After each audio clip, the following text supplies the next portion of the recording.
Hello, intuitively motivated beings, and welcome to series 2 of Mars in Cancer.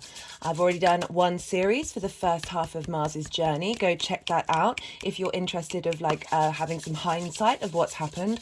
Also, I recommend the introductions for those parts because I break down the meaning of Mars, the mythology, what Mars feels like in Cancer, as well as pulling some collective tarot cards, collective oracle cards, and giving examples of people who have Mars in Cancer. This is part 3 of series 2.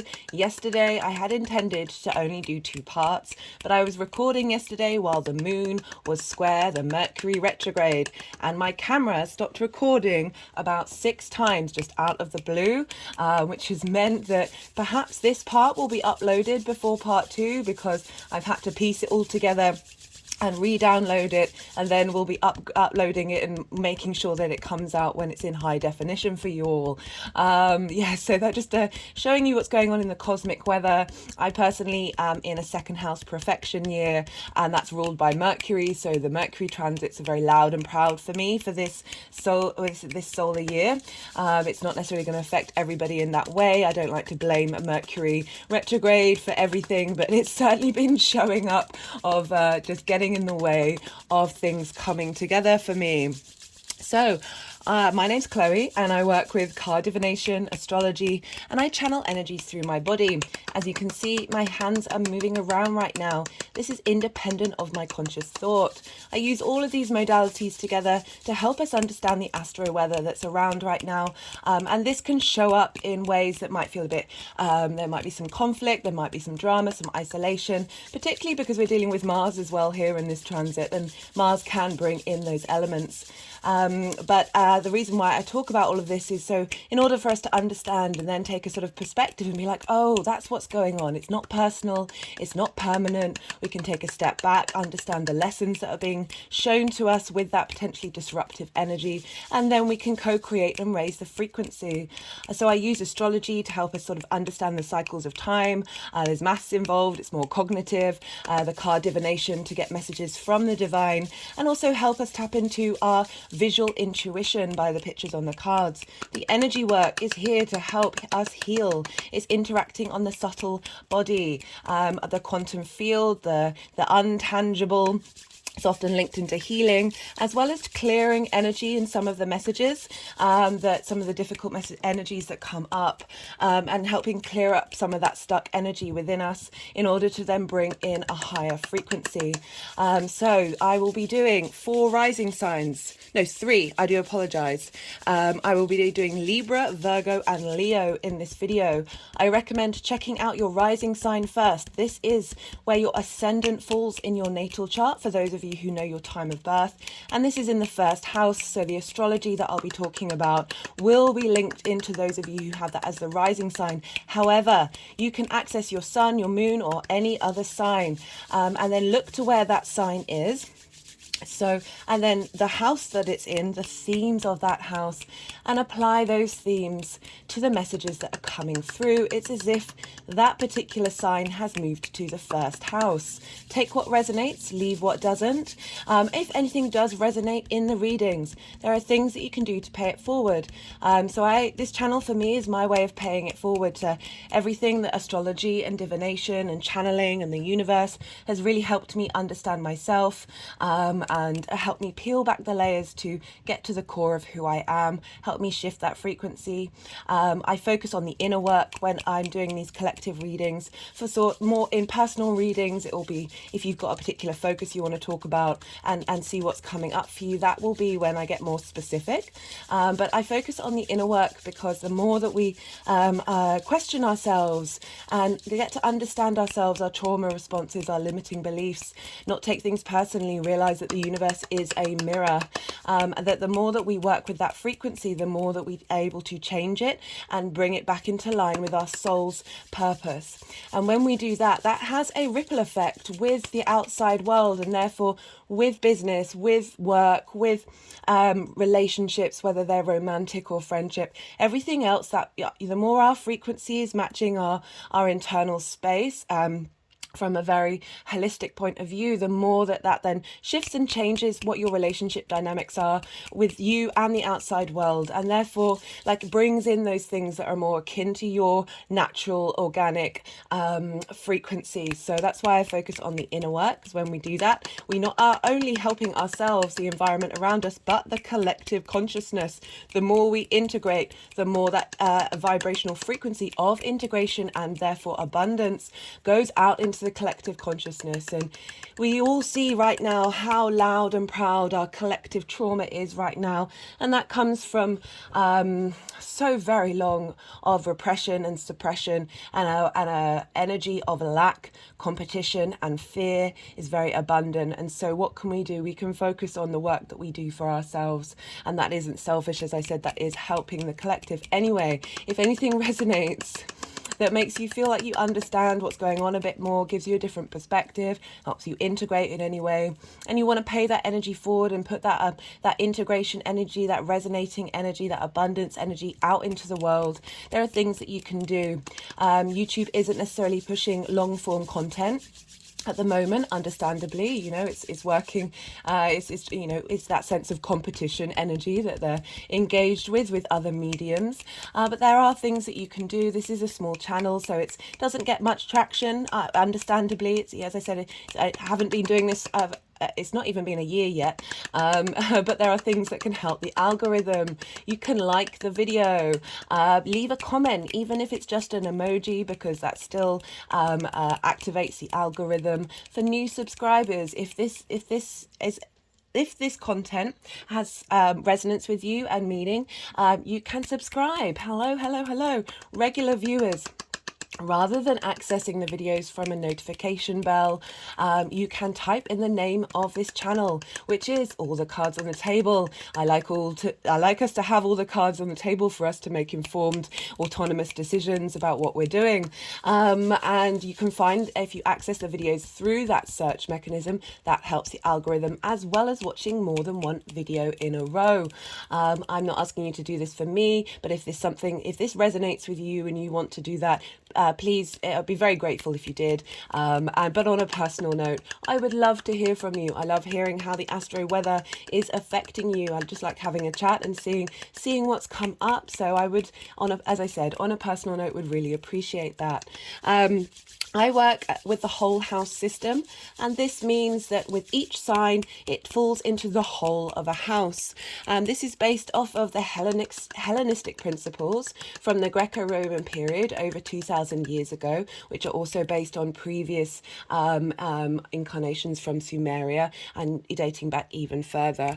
And what does this mean? So as I said, that's the whole house system. I also don't apply the modern rulership of Mars with Scorpio, Uranus with Aquarius, Neptune with Pluto, oh goodness me, the words, Neptune with Pisces. I can completely understand why these feel very familiar in those signs, but based on other principles of the Hellenistic period, and just generally getting a feeling that those outer planets don't necessarily want to be bound to a particular sign, that just doesn't really resonate with me, doesn't resonate with my practice. I also do not apply Aries to every first house, and therefore all the other signs to the 12 houses. I just find it to be a bit limiting.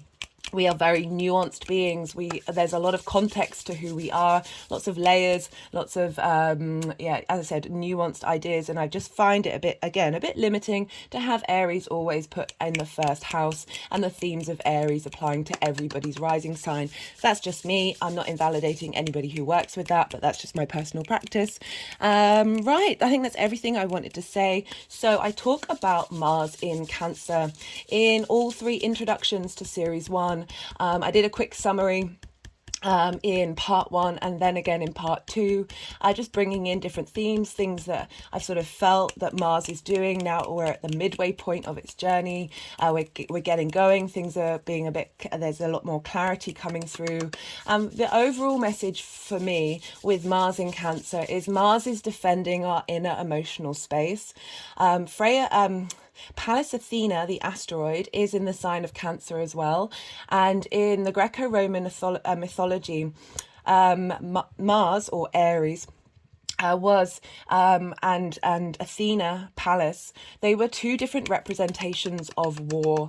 So Mars was sort of more that hot-headed, guns blazing, going in, that bloodlust, that your blood pumping energy of illogical actions, and then Pallas Athena was wisdom and strategy, and the Greeks prioritized logic over intuition or animal instincts. And what I like about this is, so we've got these two energies linked into the mythology that are linked into, they worked, well, they represent different aspects of the same energy. And so Pallas Athena is helping bring wisdom and understanding, long-term understanding to Mars's actions. So yes, we may get hot-headed, yes, we may feel very emotional, a bit depressed, all of these things, but I've found, not only in my own journey, but other people that I've interacted with, that we're able to sort of process a lot quicker and move through it, let it go, appreciate it for what it is, but then be able to transform it. And so Mars is helping us through our motivations and our drives figure out what our intuition is right at the root of the core. We're dealing with Cancer here, which is the moon, how we nourish ourselves, how we nourish others. It's our needs, our emotional responses, and also our dreams and our intuition. I feel like Mars has been showing up quite a lot in our dreams, protecting us, defending us from our limiting beliefs and our trauma, helping give us a sense of inner strength and really connecting to the core of our soul's intuition, helping unblock that energy. A lot of us, for our intuition, it's trying to move through lots of different trauma responses, and then the response at the other side is a bit distorted. And I feel like Mars is really helping us get to the core of that during this time.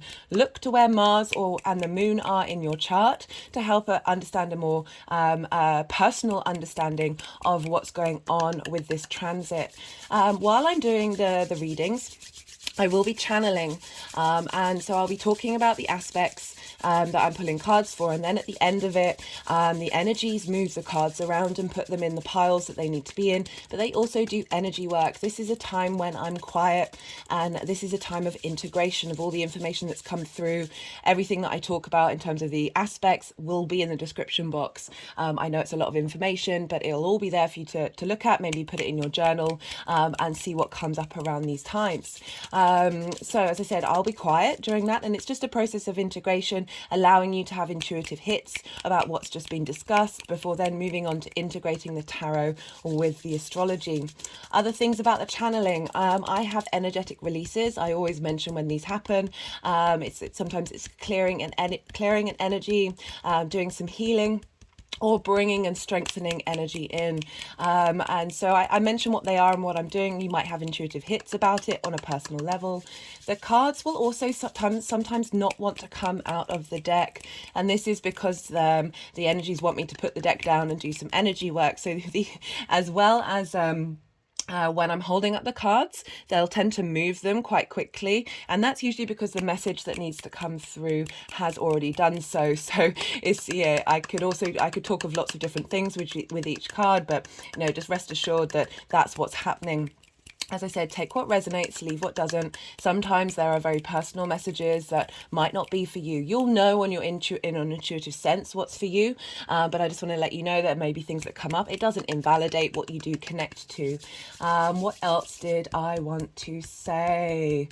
I think that's everything. I always forget something, but I really do think that's everything. I'm now going to kickstart off with Libra and then move on to Virgo and Leo. Everything will be timestamped, so it's very easy to access which sign you want to connect to. So I really hope you enjoy the messages that come through. I appreciate the time and energy you spend watching this, so all of my gratitude to you, and let's begin. Libra rising. How are you doing, Libra? For those of you tapping into the Libra energy, as I said in the introduction, look to where Libra falls in your chart, the house that it's in, the themes of that house, and apply those themes to the messages that come through. It's as if Libra has moved to the first house. But for Libra rising, you're having this transit in Mars. You've had it for at least a month now. And this is in your 10th house of career. This is life purpose. This is reputation. This is how the outside world sees you. So Mars moving through here, figuring out your intuitive motivations to the direction that you want to be headed in. Life purpose just doesn't have to be like sort of a working career. This can be anything that sort of moves you, the direction that you want to be headed in, the thing that is really important in your life. And Mars moving through here, maybe taking more action about where, if you are working, figuring out what you need to do to bring that in alignment with your intuition, with your emotional needs, and then reflecting on how you nourish others through that work. Mars is giving you strength and confidence. Mars is also very independent, so feeling the need to operate from a very personal level. Cancer is the first water sign. It's the individual water sign. It's cardinal. You are also cardinal, Libra, so there's a starting motion. This happens at the beginning of solstices and equinoxes, the cardinal energy. It's a shift in change. It's a leadership energy of starting things that others may not be able to get up and go with. So really instigating things during this time, lots of action with Mars, and figuring out what your needs are in terms of your life purpose, leveling up the area that you're already in, or finding new direction. As I said, just a lot more focus in your actions and your deeds, and the things that get you up in the bed, you're out of bed, as Mars moving through this sign is really the focus of your drive is in this area of your life. Because we're dealing with Mars, we look to the signs that Mars rules, because speaking of Mars, hello Mars, what's going on with Mars is impacting and leveling up the signs that it rules. Also, themes of those signs may show up during this time. And for you, Aries is ruled by Mars, and that is opposing your Libra energy. For Libra rising, that's in your 7th house of intimate relationships. This is business, friendship, and romantic. It's those one-to-one relationships that are very important to you. They're very intimate in your life. This can be business partners, clients, if you have one-to-one relationships with clients, those friends who are very near and dear to your heart, as well as any romantic connections that are sort of long-term, longevity romantic involvements, because it is linked into marriage, because marriage was a contract. There was a sense of finality to do with these relationships, and you've had a lot of energy moving through Aries, helping level up that area of your chart. And so Mars is now in your 10th house of really the direction that you're focused in, and wanting to get your one-to-one relationships in line with your life purpose. In previous readings, I've talked about this a fair amount with you, Libra. Like you've really been getting a lot of support in terms of bringing your one-to-one relationships in line with what motivates you, what life direction, how your career is important at this time, and you need your one-to-one relationships to facilitate that. Mars also rules Scorpio. And so for you, Libra rising, this is in your 2nd house of your values. That was the 5. They want that one, yeah. And this is your values, your resources. And this is linked into the things that you care about, but also how you value yourself. And I often focus on that particular element, because the more we value ourselves from a very authentic place and not from limiting beliefs or trauma responses, the more that we are able to access those other energies, which is how you make your money and how you manifest. So the more we are truly in our own divine power, the more you are able to manifest how the value system that you have in your day-to-day. So Mars moving through the 10th, that's impacting how you look at yourself. The actions that you're taking are helping bring in this sense of intuitive confidence when it comes to understanding how you value yourself. It also could mean that opportunities come up in regards to how you make your money, because Mars rules that sign. So these actions that are taking maybe are like people who are like, it's because it's 10th house is also bosses as well, so maybe action from them is helping facilitate how bringing in money for you, and so those sort of themes could come up during this time, but particularly more the motivation of understanding what your instinctive drive is and how that affects your value system and strengthens that. Mars is, you know, in a sign, a yin night sign. It's defensive, it wants to protect rather than attack during this time, so you're getting a lot of support. Right, so Cancer is ruled by the moon, and the moon moves very quickly every 2.5 days or so. And so whenever we have a transit in Cancer, we get a more of a holistic understanding of the whole of our chart. So as I said, the moon moves very quickly.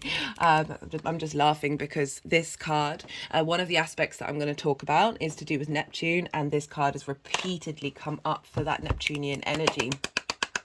So the moon moves very quickly. It's already done a cycle round the zodiac, and it's going through every area of your life. It's going through every house. So the moon is governing what's going on with Mars and Mars's impulses. So because the moon moves through each house, and therefore the themes of that house, your motivations and drives are going to change every 2.5 days. So you're really going to be integrating your emotional needs and your unconscious space and your intuition all around the chart. So very, very holistic incorporation of every area of who you are. As I said in the introduction, it's really helpful to look to where the moon, your natal moon is, as well as your natal Mars, because this will be showing up in the nuanced version of like your own personal experience. So that's the energy floating around for you, Libra. There's going to be 3 piles. The first 2 piles are aspects that I want to talk about, and the third pile is how this energy is going to integrate and absorb into that area of your chart and help level up and manifest that energy moving forward. So when I'm talking about aspects, it will be the exact point of the aspect. We feel aspects in the lead up and we feel them afterwards. This is a seeding time. Things may show up that are very loud and proud, or they may be more subtle clues and understanding of how this energy is going to integrate. You also may not feel it at all, but this is still happening. This is still integrating on a subtle body level. But because you have this transit, Mars in Cancer, in your 10th house, Libra rising, this is an angular house. Angular houses are the 1st, 4th, 7th and 10th. I don't know why I'm doing strange hands. Anyway, 1st, 4th, 7th and 10th, and these are very sensitive pivot points in our chart. And so you have this in the 10th house, and this is squaring your Libra energy. Squares are an aspect of Mars. They bring about conflict, drama, frustration, competition, needing to win. And these things may come up. They can be unavoidable. I personally have most of my chart are squares and oppositions. That they're called hard aspects. They're very loud aspects, but they can also be, there's lots of different frequencies in them, and they can be frustration. They involve a bit more hard work. Speaking of work, hello, Ace of Pentacles.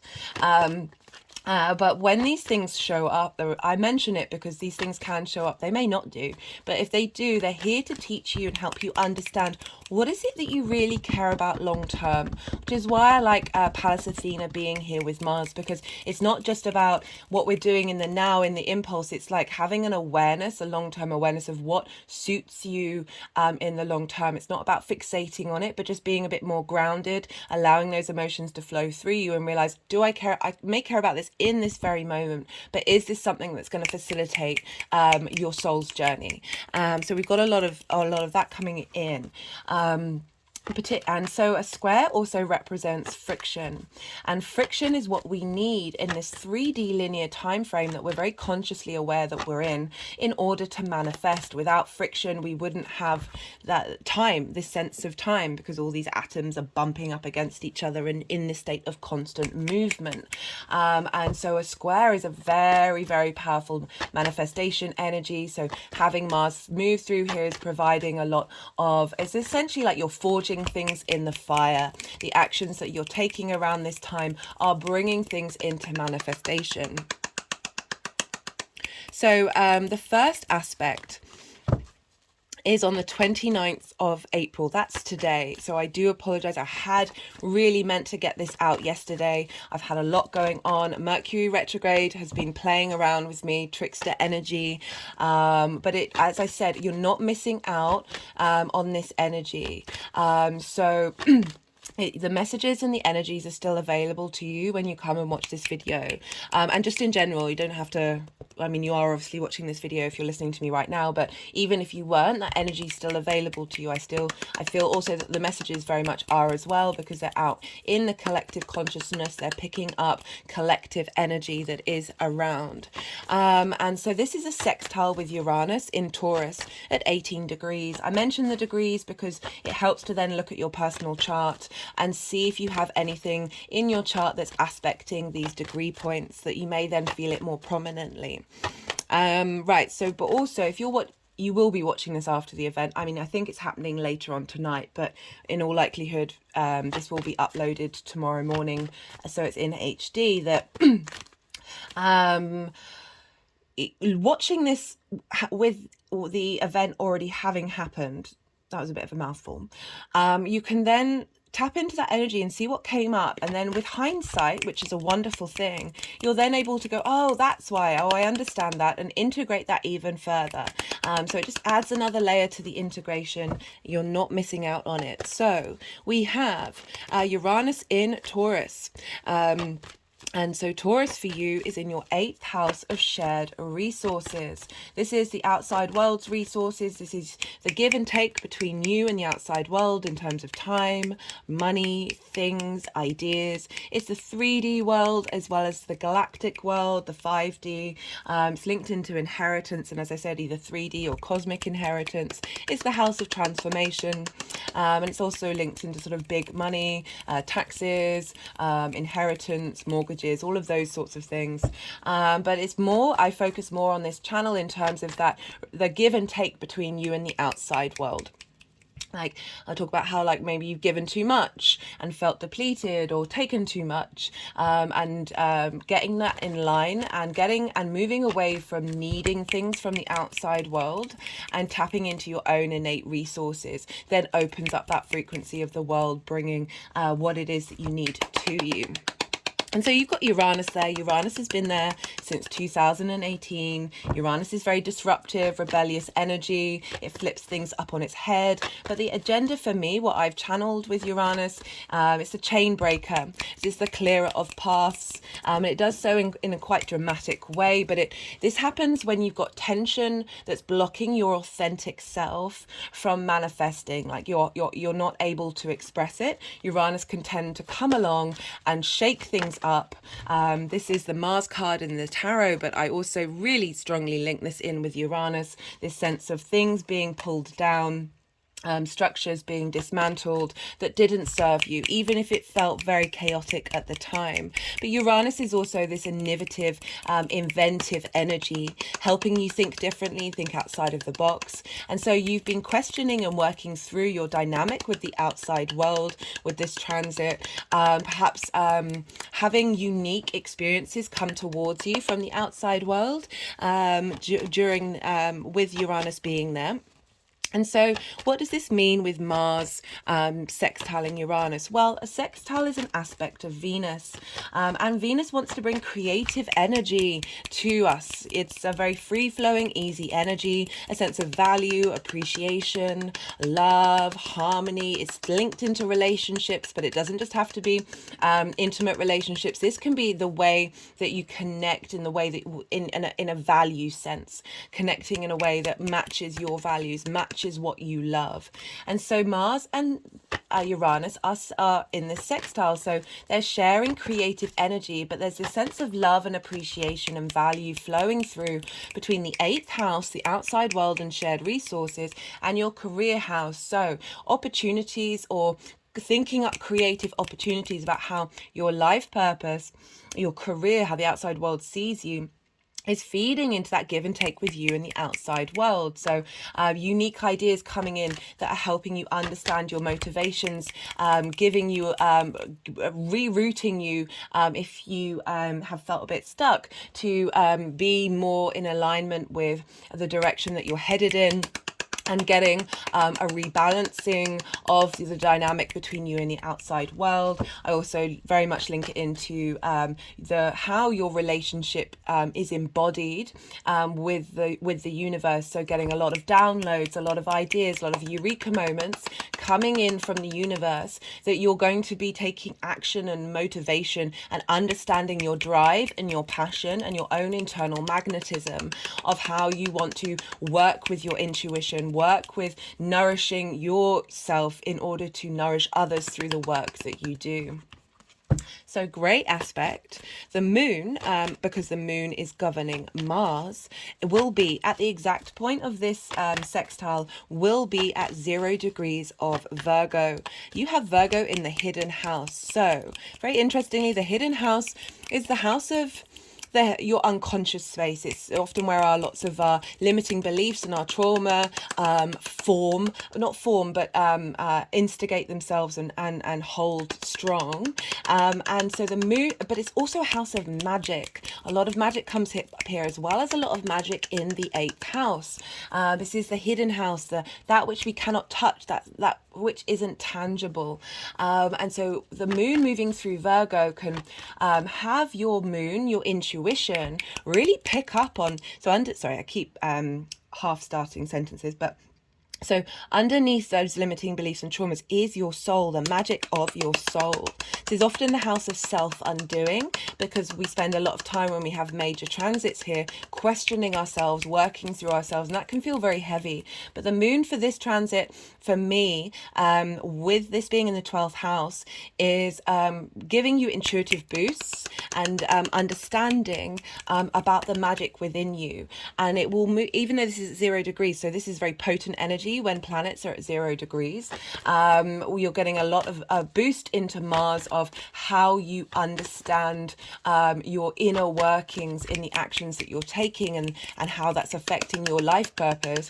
But the moon will then move into I think it might be the next day, into sextiling Mars and then trining Uranus. So sextiles and trines are very positive, free-flowing, opportunistic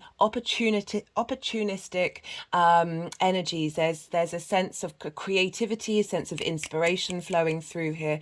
And so the moon will be sextiling Mars, providing creative opportunities and value and appreciation of the hidden parts of who you are. And then it'll be trining Uranus in the 8th house, of connecting those two very magical houses together, of being able to understand the wisdom from the cosmos in terms of your soul, in terms of what's truly underneath all of that, and helping Mars get a boost of like, this is the direction I want to go in, this is what I'm defending, this is what's important to me, and this is how I'm gaining my strength.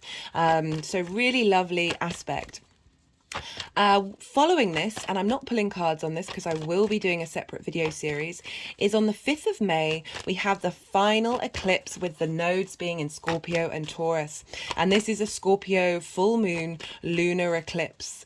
And this is happening in your, as I said, your 2nd house of your values. This is a culmination. It's a full moon. It's an ending. It's a bringing together of things in order to walk through into a different portal. And so this is a very potent eclipse. And the reason why it's important for this Mars transit is because we're dealing with the moon, and the moon is impacting Mars. So you're getting a real boost of understanding of your values, how you make money, how you manifest, what it is that you care about, a real strengthening here, a completion of understanding, having had the South Node there, helping us purge and purify and refine that part of our chart. And that energy will transfer into Mars in terms of, okay, this is what I think about my values and how I value myself, and this is feeding into Mars and the actions I'm then going to be taking with the rest of the Mars transit based off of that eclipse energy. Eclipse energy can appear very prominently at the time, but it also takes a while to integrate. These are big changes that are unavoidable. This is very collective, cosmic, intense energy.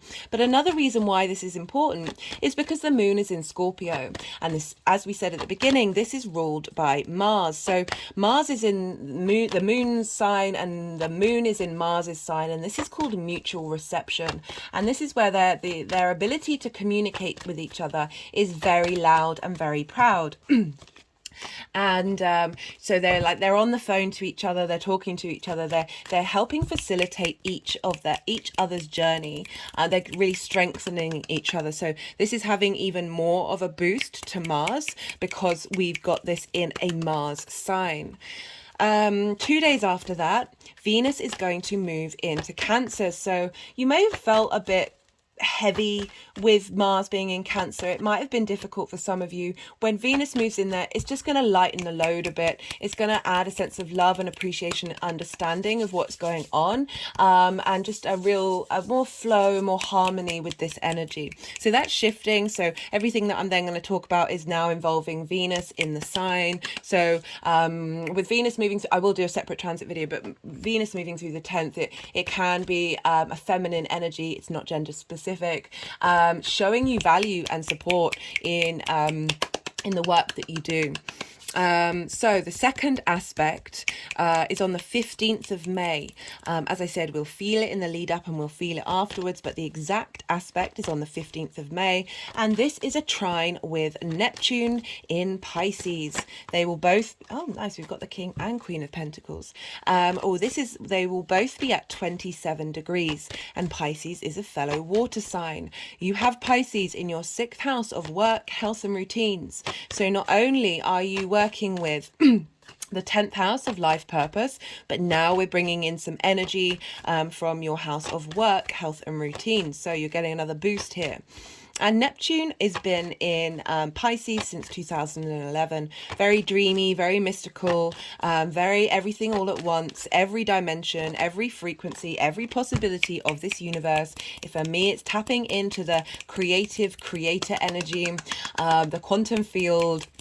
Just really like dream big dreams. It can be linked into fantasy and delusions and fogginess and not seeing things clearly, but we've got a trine here, and as I said, that's an aspect of Jupiter.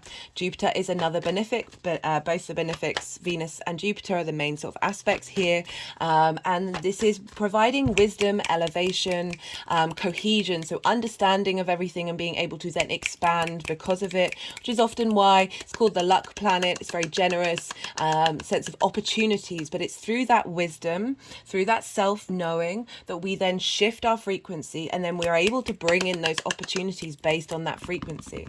So this is they're the same element. They're really, the information transfer between the two is really easy.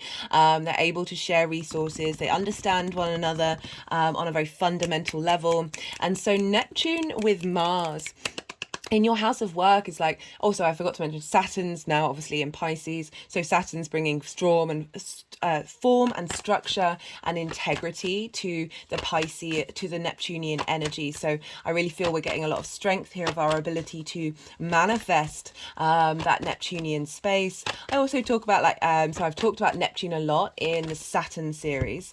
I recommend you check it out if you're interested in what's going on with Saturn.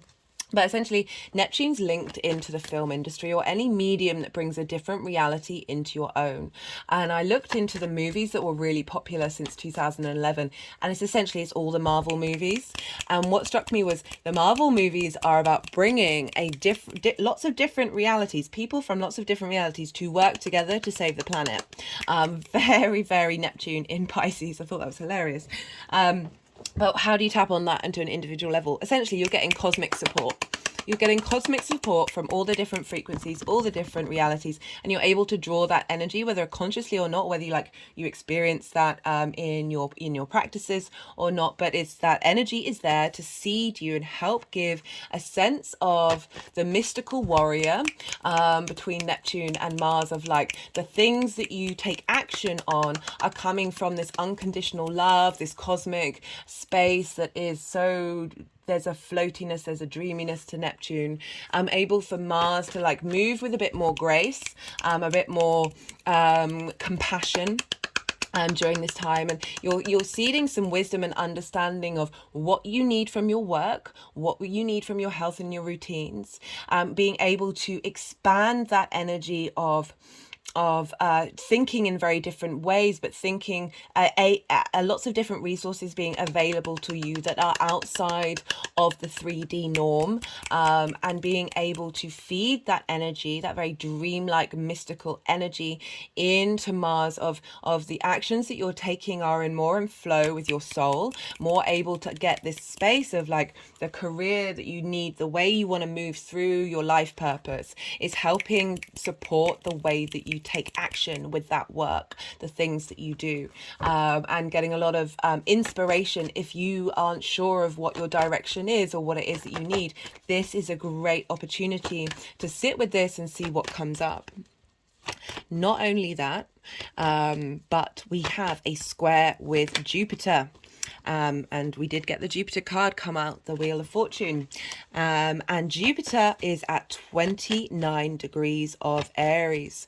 So this is opposing your Libra energy. As I said, you've had a lot of energetic support to help level up your one-to-one relationships. And draw in relationships that support you and give you a sense of understanding and support and elevation. And Jupiter is at 29 degrees. We had that hybrid eclipse on the 20th of April. I recommend the collective reading. We get that once every 10 years. That was a big shift. But in a nutshell, seeding this energy of our soul integration, of our past lives and future lives coming together in this current incarnation to help facilitate what we're all going through. That's been seeded. Now, that was at 29 degrees of Aries. Jupiter's hitting this point, bringing expansion, elevation, wisdom, a sense of appreciation, cohesion. So bringing everything together, this sense of feeling good about yourself, this wisdom and understanding, this true knowing coming in, hitting that point and then squaring Mars. We won't have an exact square because Mars is at 27 degrees because Jupiter the next day will move into Taurus. But it is 2 degrees away from each other in terms of aspect. That's still very strong for aspects. And so Jupiter square Mars. So Jupiter in your one-to-one relationships, squaring Mars in your 10th house of career. Right, so this is wisdom feeding into Mars's actions. Squares can bring up conflict, drama and frustration, but I'm getting more that this is opportunities coming in able to create what it is that you need in the long term. The wisdom of Jupiter feeding into Mars, this sense of elevation of the actions that you're taking, the opportunities that are coming through with your 7th house. So this could be business relationships that are going to suit you long term, clients that opportunities to get clients to come in that are more in line with your frequency. Or needing your facilitation from your frequency, but also leveling up those relationships, and the actions that are coming in now are sort of adding that you're really being it's being seeded here that the relationship dynamics that are around you or that will raise around you are facilitating how you move through your career. Like again, are getting a lot of support. A lot of wisdom and understanding. You also, for some of you, might get the wisdom and understanding to let certain relationships go, and this is because they're just not serving you. It's not serving either of your life paths. That will just be for some of you. I don't want to say to people who are like in a long-term committed relationship, you know, like we all know really deep down, don't we?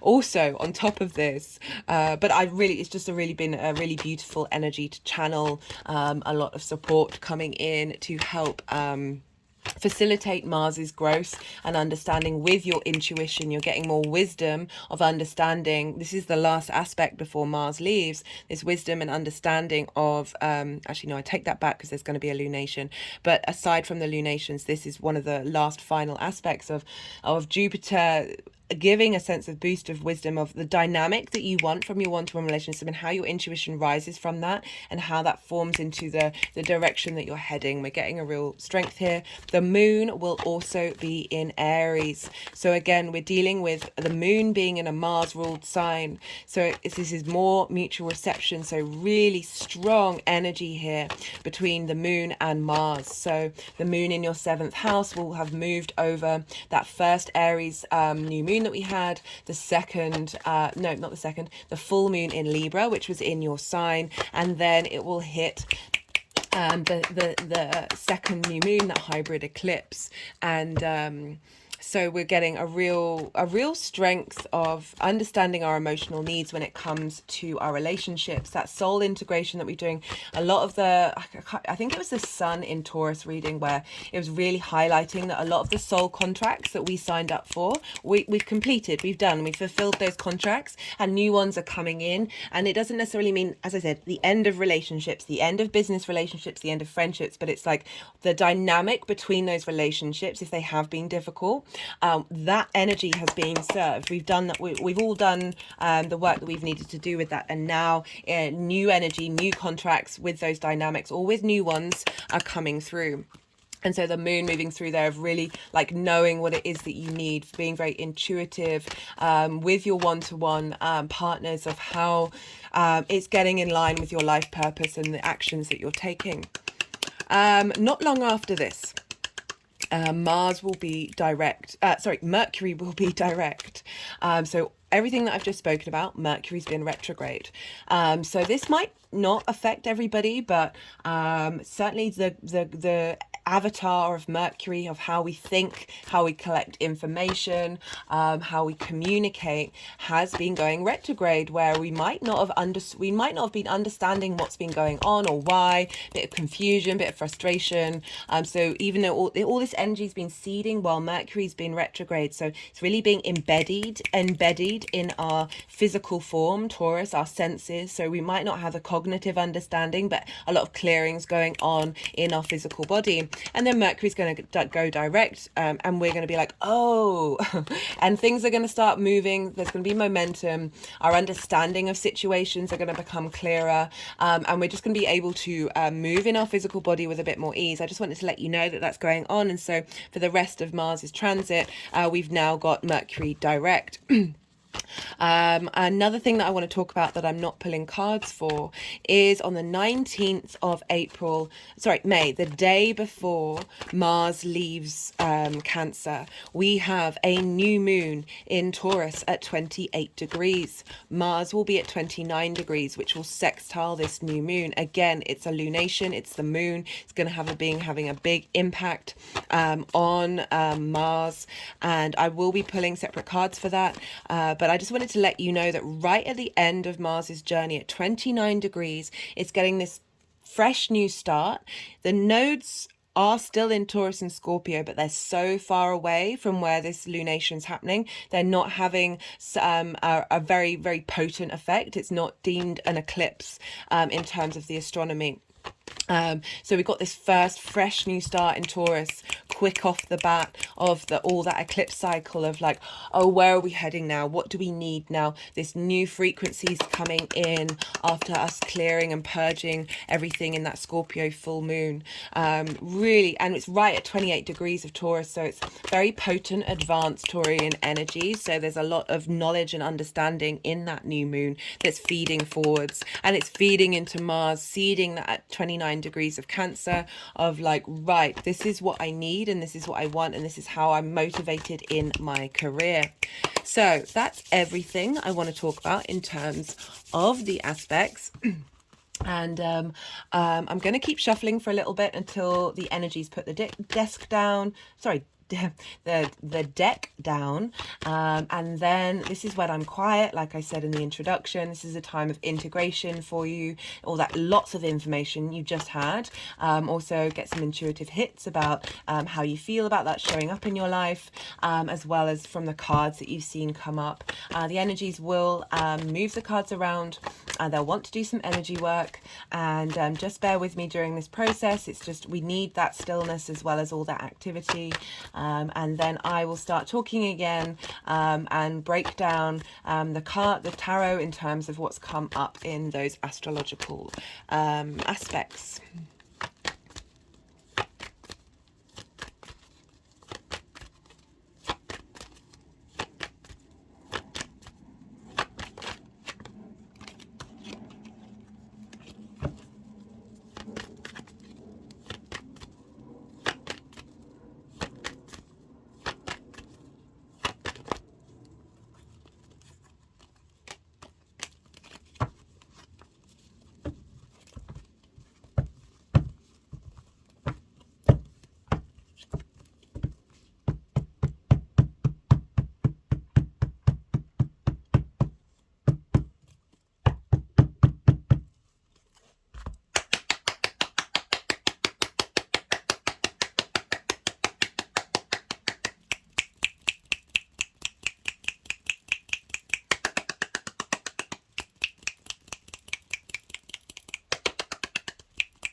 going to move in a little bit. So you've got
right. So this is for the sextile with Uranus.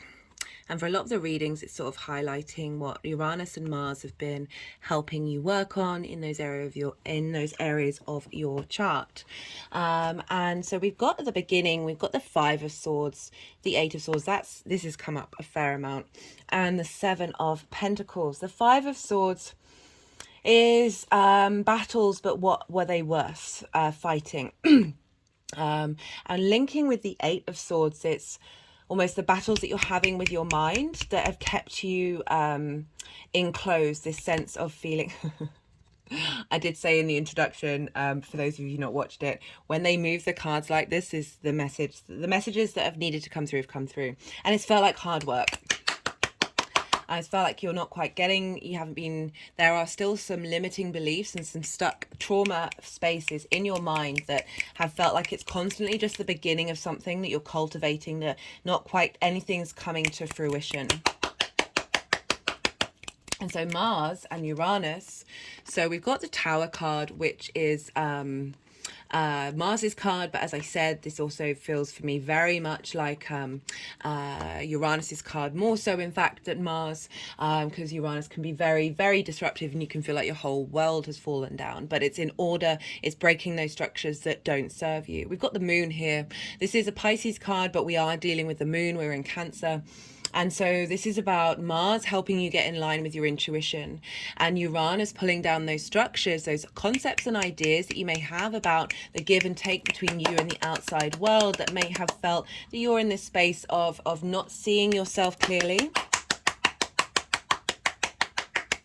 And what's coming through with these two energies is like we're helping support you and move you forward. And it's got the Five of Pentacles in reverse, of how this is manifesting. What creative ideas are coming through is this Five of Pentacles in reverse is upright, it's feeling not supported, feeling the sense of lack, and in reverse it's flipping that energy of you now feeling in a more of an abundant space, being able to take actions, feeling good about yourself, being able to think differently, clearing this space out. Because we have for the Emperor, this crowning energy, we've got the Emperor card. This is the Aries card. So even though this aspect isn't dealing with Aries, like there's that energy from Mars that's affecting your one-to-one relationships. But in terms of your career and you and the outside, well, your 8th house is the dynamic in which these relationships form in terms of like the give and take.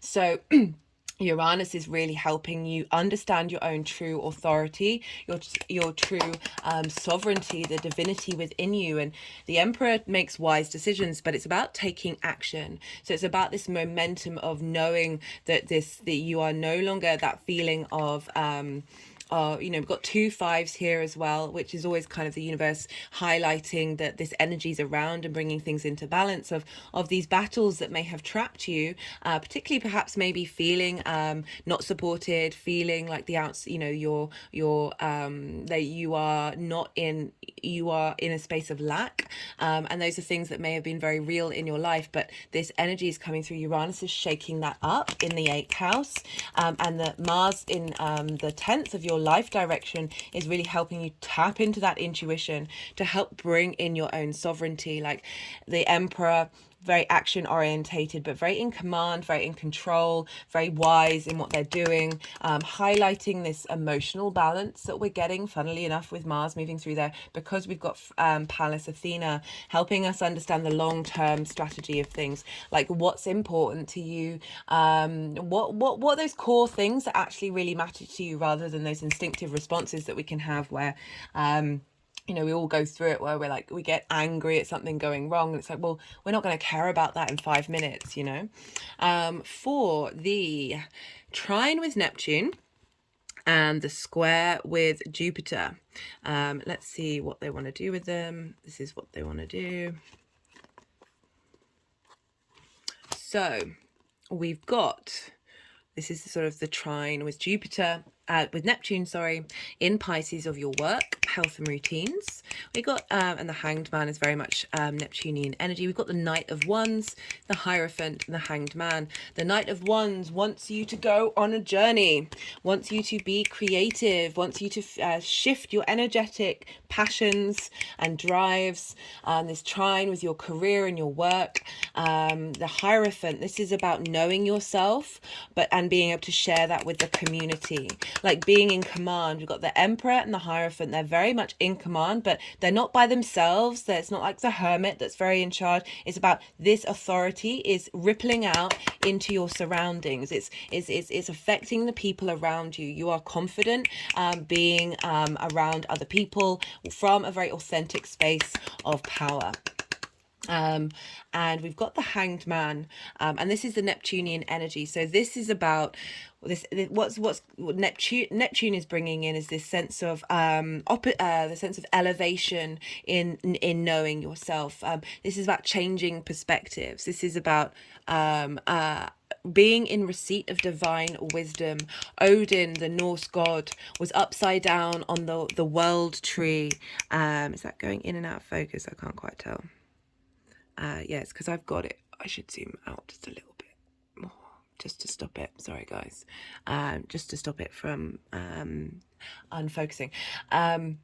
So Odin was upside down on the world tree for 9 days and 9 nights, and at the end of it received the wisdom of the runes, which is another form of divination.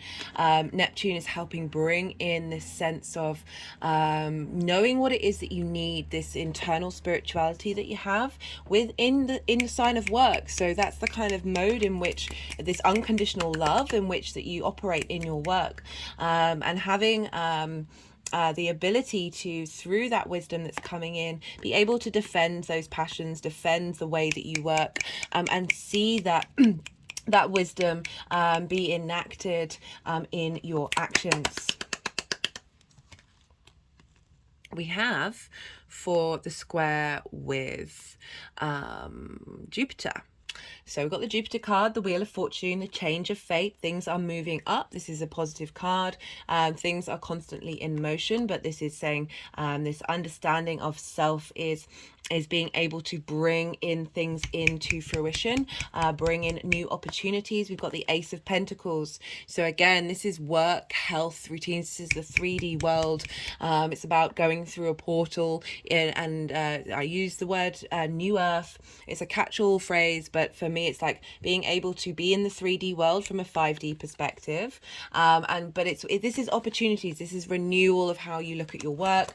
Also renewal in your one-to-one relationships. But again, opportunities coming from Jupiter of, like, you know, for some of you that may be clients, that's some of you that may be business partners, or a relationship that is helping be renewed at this time to facilitate the direction that you're heading in your life purpose. With this sense of knowing, the sense of authority, you're in command, your vibration is shifted.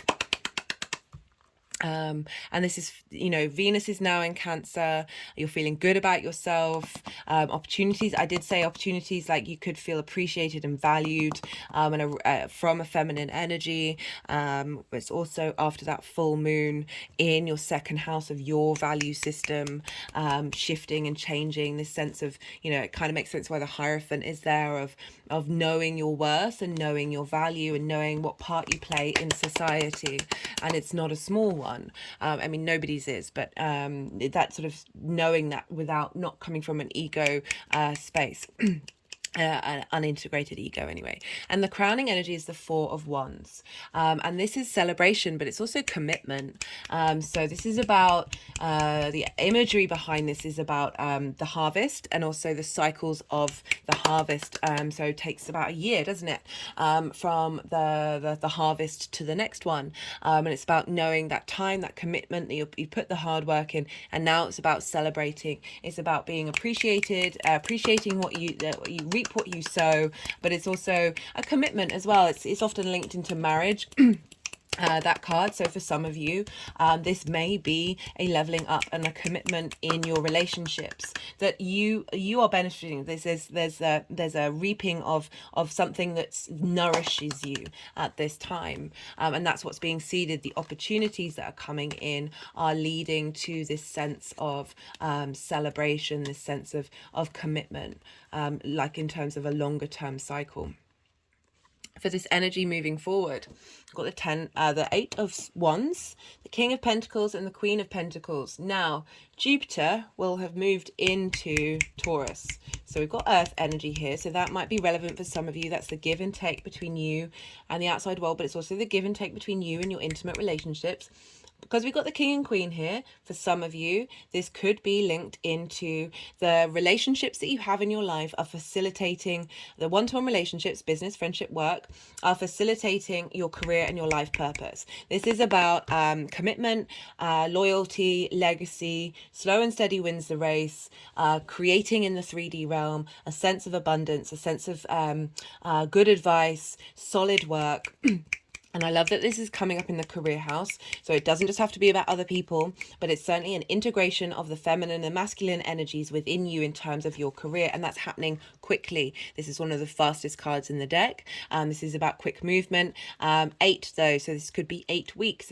Could also be 8 months, or 8 days, all of those things. But there's a sense of momentum and movement. And when it changes, because you've also got that Wheel of Fortune of moving into a place of stability. These aren't knights or pages, and these energies know what they're doing. They're very sure of what it is that they're doing, and they're feeling good about it in the physical realm.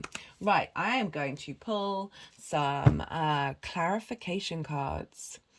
Let me just wanted to go through these again. Like, I think this of what's come through, I think this is a really important transformation, because in the reverse, it really is highlighting that feeling of not being supported is transforming you into your own space of power. A very, Mars is very independent. It wants you to be able to be independent. It wants you to be able to be free, to be yourself, to take the actions that you need to take and not be held back by energies that are blocking that sense of freedom. So I'm really liking that combination came up right at the beginning with Uranus, helping break those chains, helping clear those paths, and finding creative, innovative ways of doing it that are linked into that sense of appreciation and value. So we got the healing card that came flying out. So yeah, healing, those martial aspects. I always talk about with you, Libra, that with having Aries in your 7th house, it can mean that, having fiery relationships, Aries can be very independent, and it can often see, this is all generalizations. Aries, don't take offense if you hear this. I love you, Aries. I love all of the signs, but I can't not highlight the fact that Libra, you've been really going through it. You're going to have the nodes move into your 1st and 7th house, that everything that's been going on in Aries has been helping you work through trauma, helping you understand that you have that Aries energy within you, and you are able to be your individual self and express that. And it's not disrupting the social harmony, Libra.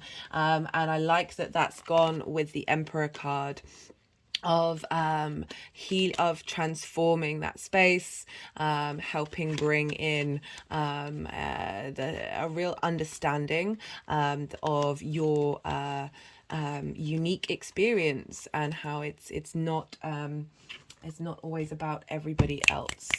You are allowed to be you, Libra. And I do apologize, Libra. I know I keep pushing this message on you, but it's only because the south node's moving into your sign, so you're going to be refining and purifying and purging and transmuting that Libra part of who you are, and so the more that we sort of understand the Aries energy, which is the north node, what you'll be striving for, the more that you sort of tapping into the shifts and changes that are going to happen with the eclipses, that the more you sort of understand what things are sort of coming up, the more you're going to be able to work with that energy. And it does come out in your readings that a lot of that stuff has been transmuted and changed, and certainly been working through and healing and growing. Right.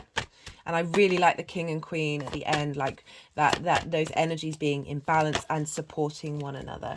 We've got the Star card. All the decks are in the description box. Sorry, this is the First Light Tarot. And this is the Star card: potential success, happy endings, promising beginnings. Where are they wanting to go? To the success.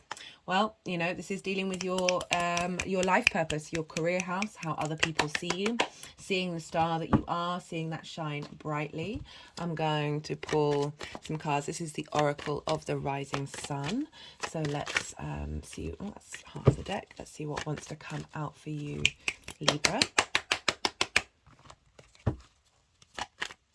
Yeah, you and Taurus are really going to feel that shift of Venus moving into Cancer, because you are ruled by so the Power card wanted to come out, the Moon in Scorpio. Oh, I love that, because you have that full moon eclipse in your second house of your values, getting your power, understanding your power. Yes, guys.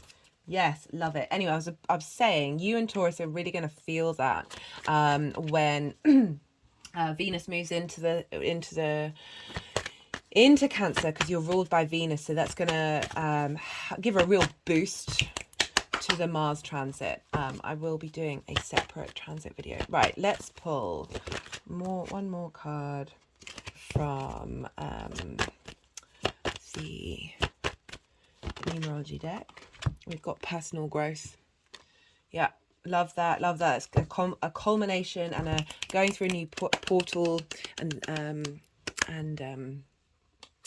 coming out the other side into from that culmination into a new frequency.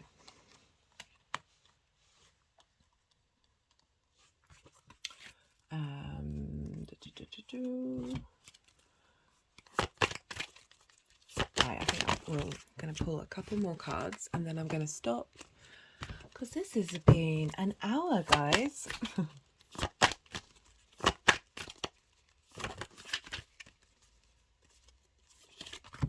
That half came out.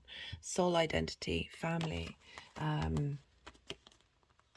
knowing yourself. This card's come out a fair amount, as is the karmic cards. Of what we're going through now is a very galactic energy of integration, and really on a unconscious, especially an unconscious energy, but certainly for some of us conscious. It all depends on your chart and where you're at and what's going on, of really understanding who you are at the root of things and the foundations of things, that soul identity, and really being that integration coming through. Got effort. Wanting to go with the personal growth.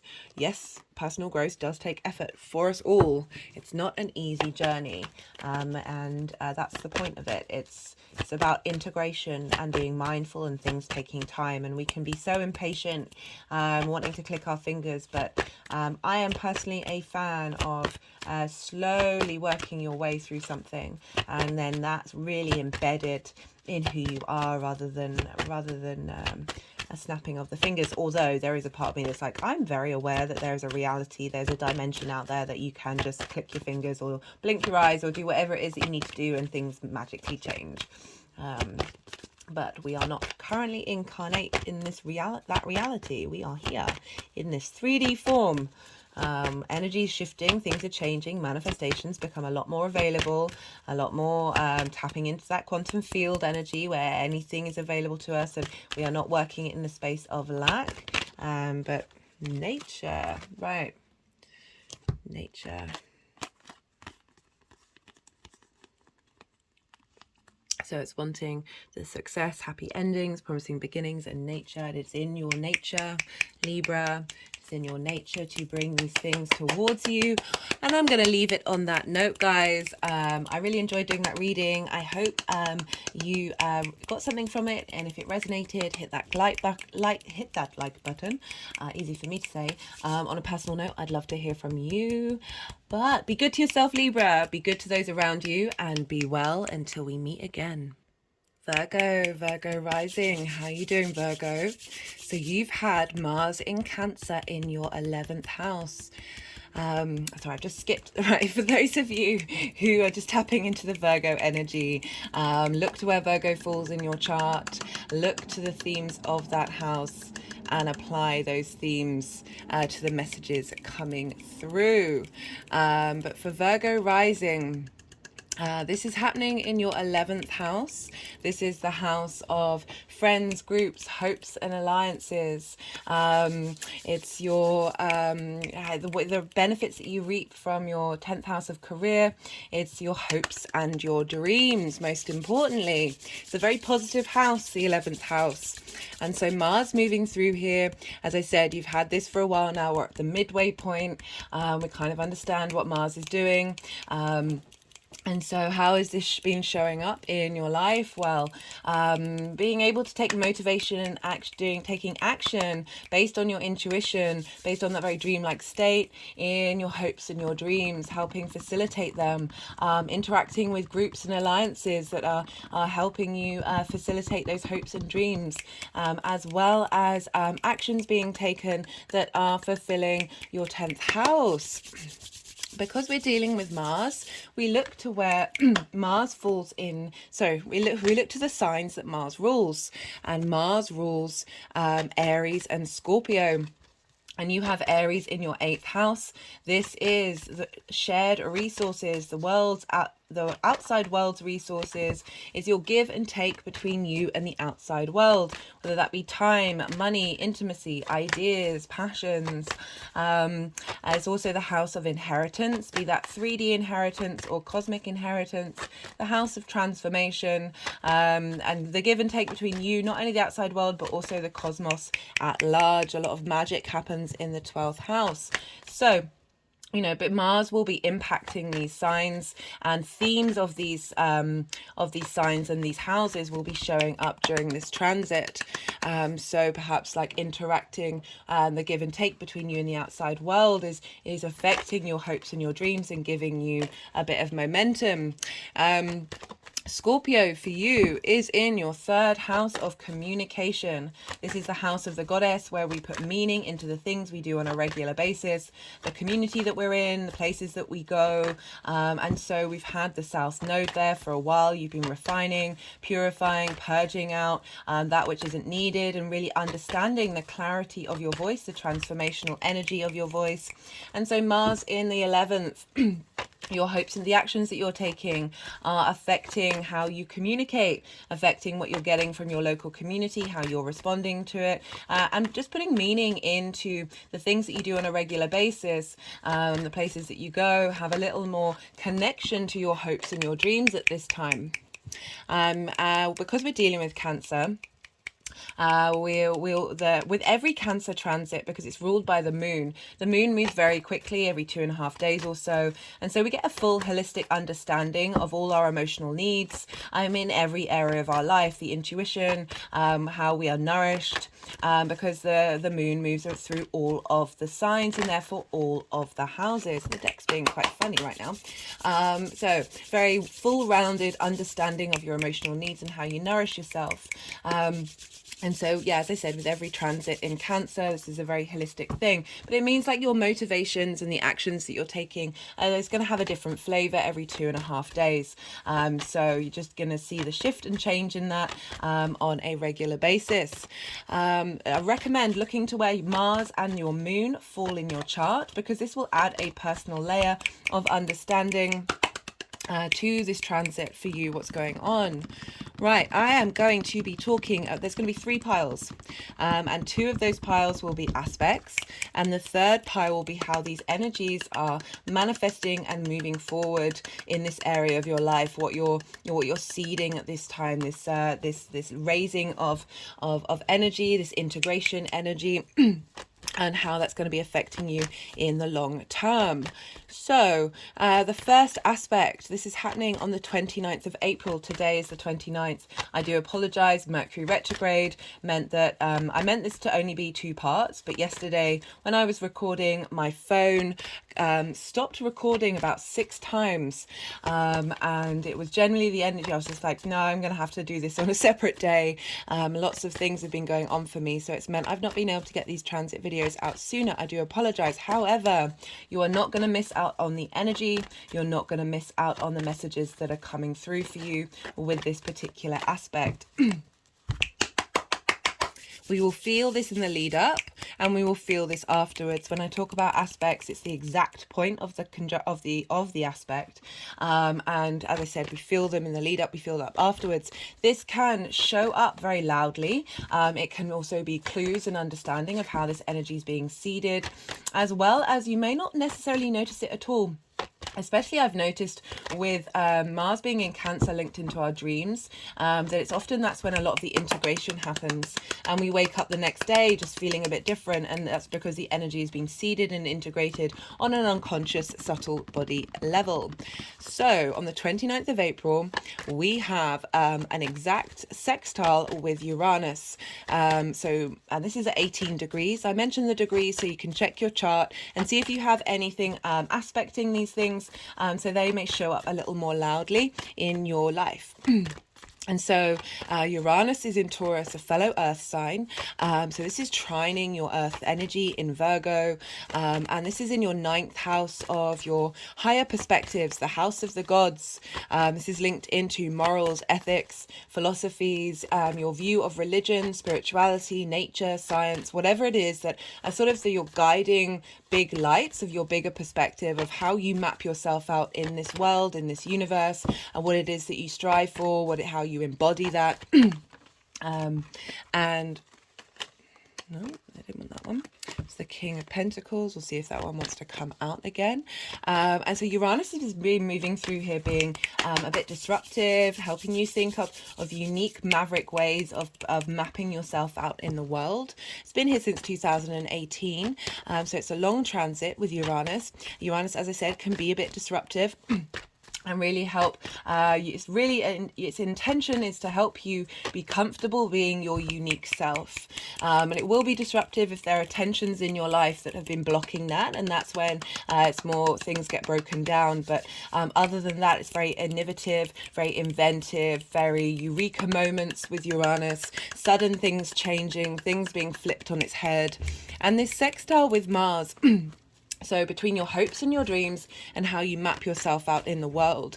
And what I like about this for you, Virgo, is, that Uranian energy. So Mars in Cancer sextiles your Virgo energy. So this is an aspect of Venus of bringing creativity, appreciation, value, ease, harmony, a sense of love, a sense of connection with your Virgo energy. And for Virgo rising, that's how you embody your sun or your moon in your actions, that feeling of self. And what I like about this for you is you have a trine between your Virgo energy and the Taurus energy. So trines are an aspect of Jupiter. They want to bring wisdom, elevation, a sense of cohesion, a sense of opportunities. It's free flowing energy with trines and sextiles. Oh, hello, Virgo.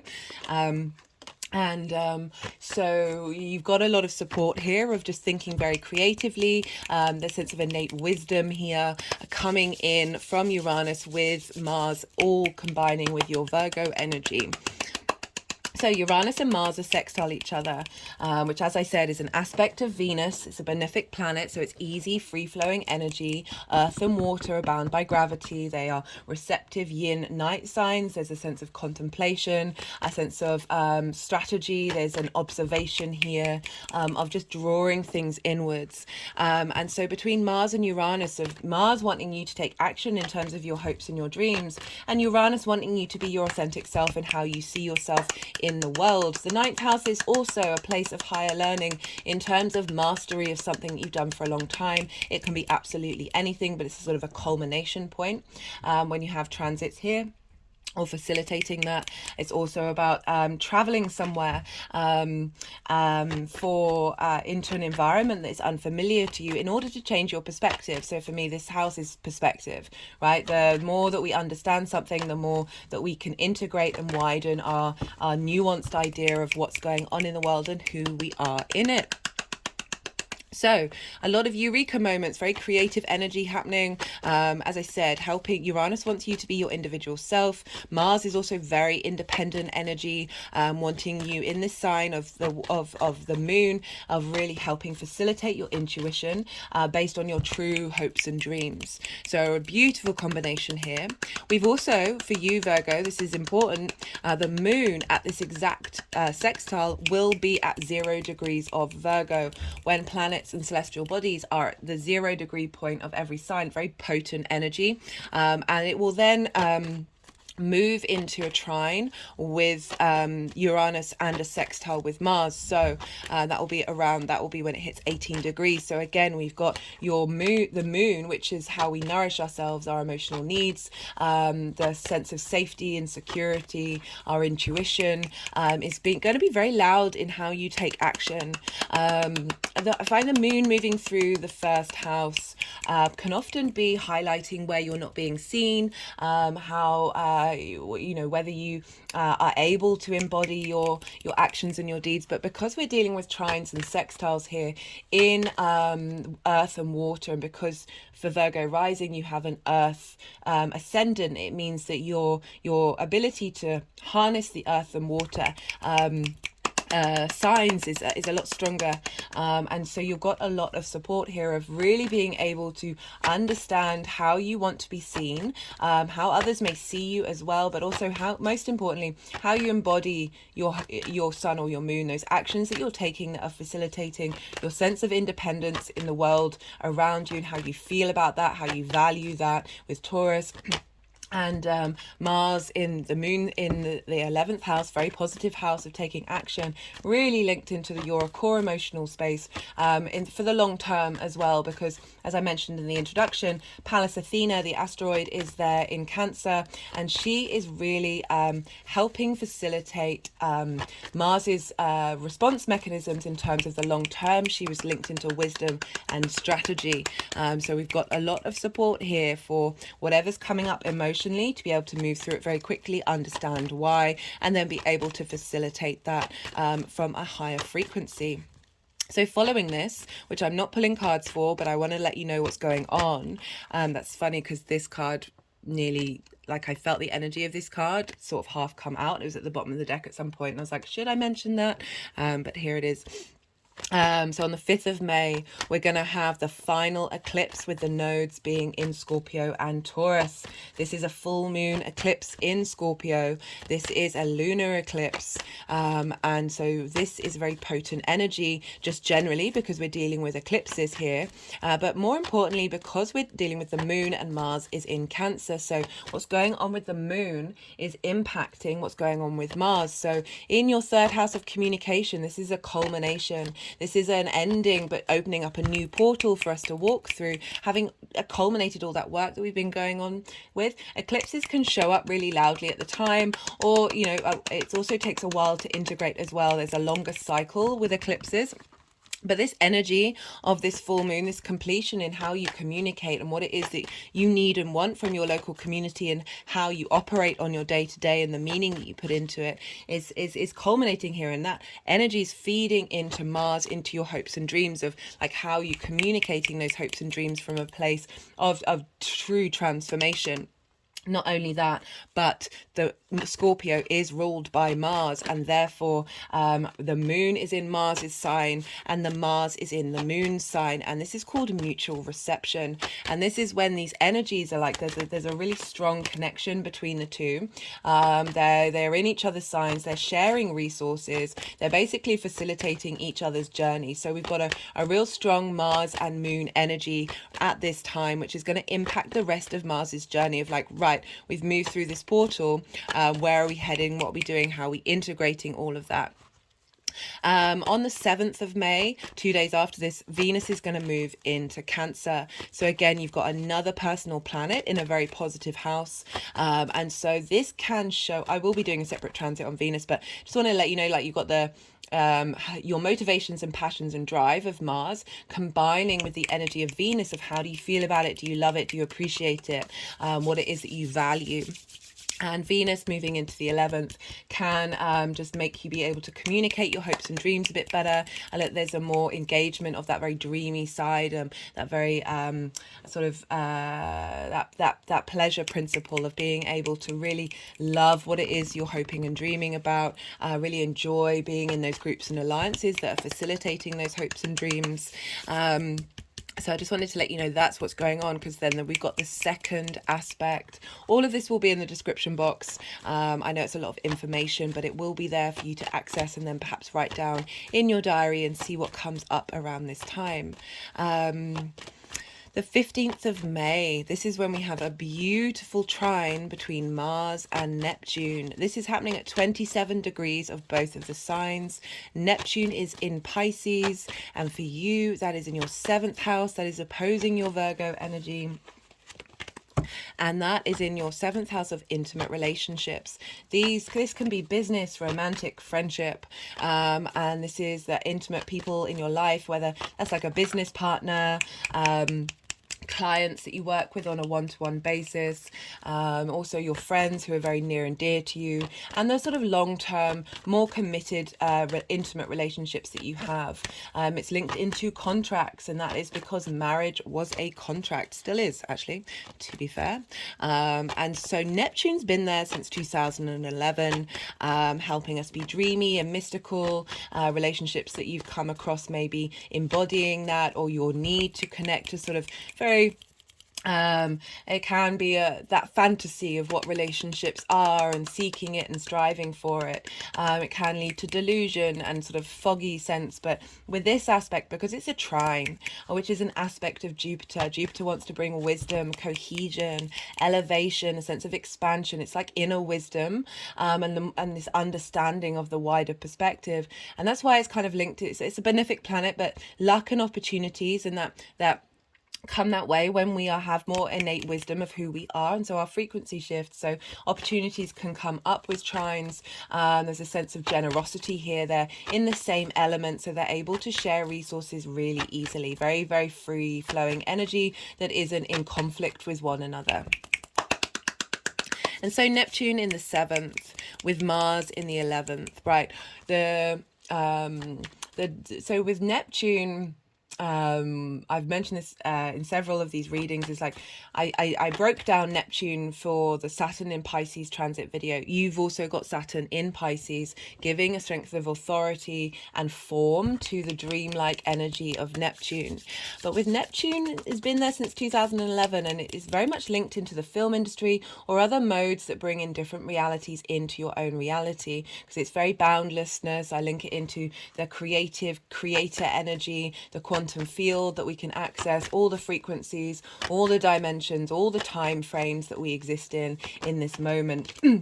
And Neptune, as I said, linked into the film industry. And when I was doing the research for it, the big films that that were very, very popular since 2011 are pretty much all of the Marvel series.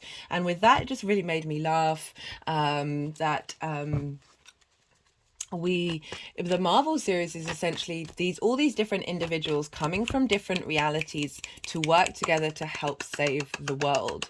And right, how do you apply that in your own life? Well, this ability to tap into all those different realities, their ability to tap into the untangible, and how you interact with bringing in the kind of relationships that match this limitless fantasy space, dream big or go home energy of Neptune, this very idealistic space, and feeding that wisdom and elevation of that isn't tangible into your hopes and your dreams as the kind of people that you want to draw towards you, that are going to facilitate those hopes and dreams, and how you take action based on the truest form of your intuition.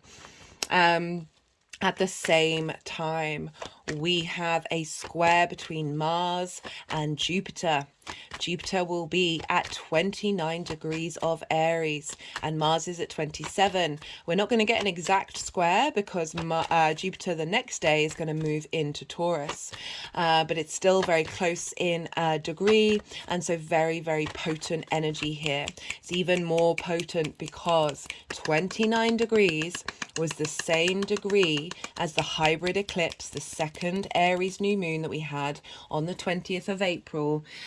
And that was we have a hybrid eclipse once every decade. I really recommend checking out the collective reading for that. That's still going to be energy that was seeded.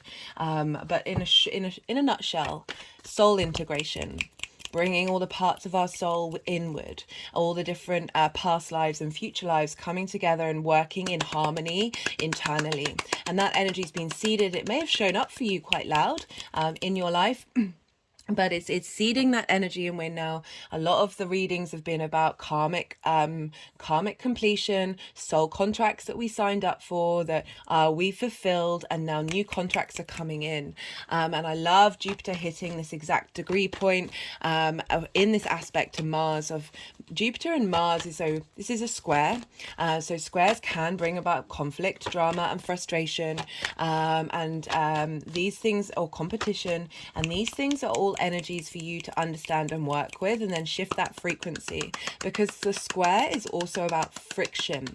We need friction to create and manifest in this 3D linear time frame that we are currently in. It's very, very powerful manifestation, and you have Aries in your 8th house of shared resources, the give and take between you and the outside world and the cosmos. This is about inheritance, 3D inheritance or cosmic inheritance. We've had a lot going on in Aries, leveling up that area of our life, having a sense of wisdom and understanding, and really being able to be the defender of the individual space, the spark of who we are, not only for ourselves but for the people around us.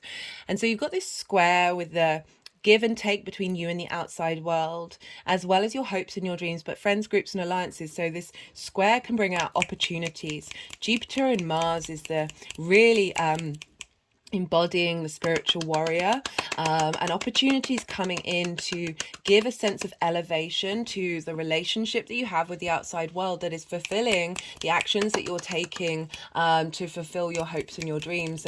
So this dynamic of groups and alliances with the outside world is so your interaction with other people may bring in opportunities that are sustaining this, or it's the dynamic that you have within you, the limiting beliefs, the trauma that may be blocking your this a free-flowing relationship with the outside world, into your hopes and your dreams, and how you take those actions. So a real shift in gear here. Love this for all of us. The moon will be in Aries. Now this is even more important because it's going to hit that first new moon that we had, the Libra full moon, and then hit the eclipse point for the first time since that eclipse.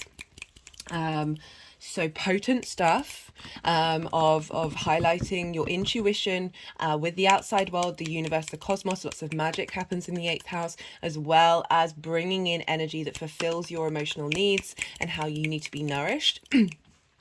And why is this even more important? Well, Aries is ruled by Mars. So once again, we have one of the main aspects that Mars is making with the moon being in a sign that it rules. So they're in each other's realms. Again, there's a real strong connection between these two elements. They're facilitating each other, helping each other on its journey, giving strength to one another.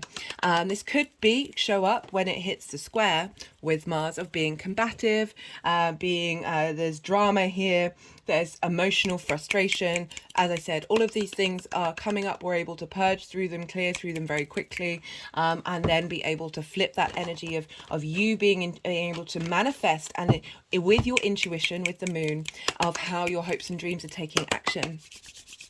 After this, Mercury will go direct. So everything that I've just spoken about, Mercury is retrograde. So Mercury, the way that we communicate, how we collect and understand information, has been retrograde, and so things may not have been clear. Even if this energy is showing up, there may still be a little delays, a little going back and forth, a little bit of frustration, and this will be the time when things start to move forward and we're going to have more clarity, more understanding. This is happening in your 9th house of how you see yourself in the world, so this is then going to feed into the sort of momentum of everything that's going on following this energy. But I like how this energy is being ingrained when Mercury's retrograde, because it's really, we're embodying it. We're, when we revise things, we understand things more. They always say, like, read a book 3 times, because you get even more and more wealth of information each time you do it.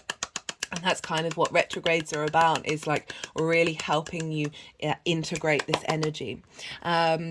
So after this, and I'm not pulling cards, but I'm just letting you know that this is happening on the 19th of May, the day before Mars changes sign. We are going to have a new moon in Taurus. Now, the nodes are still in Taurus and Scorpio, but they're right at the beginning of the sign, and this is happening at 28 degrees of Taurus, so it's really far away. It's not considered an eclipse. So, and it's really far away from the power of the nodes. That this is a fresh new beginning in Taurus after we did that purge and clearing in Scorpio. Now we've got a boost of, okay, everything that we've been learning and understanding about that eclipse cycle, we're now starting afresh and moving through that new portal. And for you, that's in your 9th house of how you see yourself. And Mars will be at 29 degrees of Cancer, so it'll be sextiling that. So again, a lot of creative appreciation energy feeding in and seeding into Mars at 29 degrees of Cancer, okay, this is the strengths of what's being embedded in that Cancer area of your chart, and how your actions are then going to be motivated in terms of your hopes and your dreams. I will be doing a separate series and I will be pulling cards on that, but I wanted to let you know that's happening just at the end of this transit. Right, so that's everything that I wanted to say in terms of the aspects. I will now keep shuffling until the energies put the deck down. And then this is when I'm quiet. This is when I let my mind soften. I'm not thinking, I'm allowing the energies to do what they need to do. This is a time for you to integrate that information, maybe get some intuitive hits of what's coming up for you. And I will see you on the other side. When I will then integrate the cards with the aspects.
So this is for the sextile with Uranus.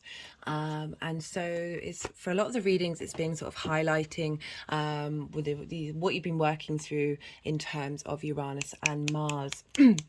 Being in those signs. So we've got the 10 of Wands here, and we've got the 8 of Cups.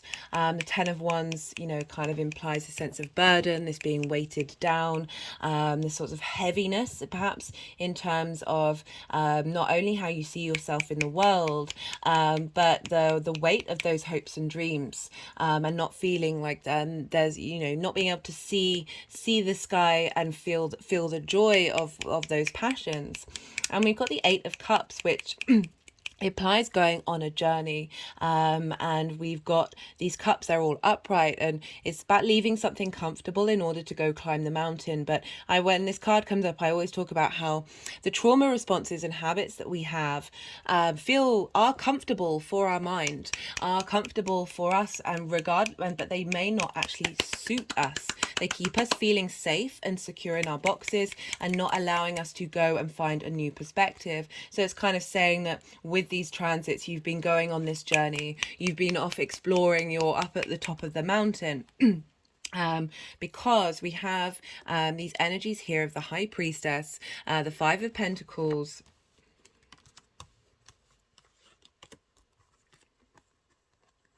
and the Queen of Cups. I'm just going to let them do what it is that they need to do.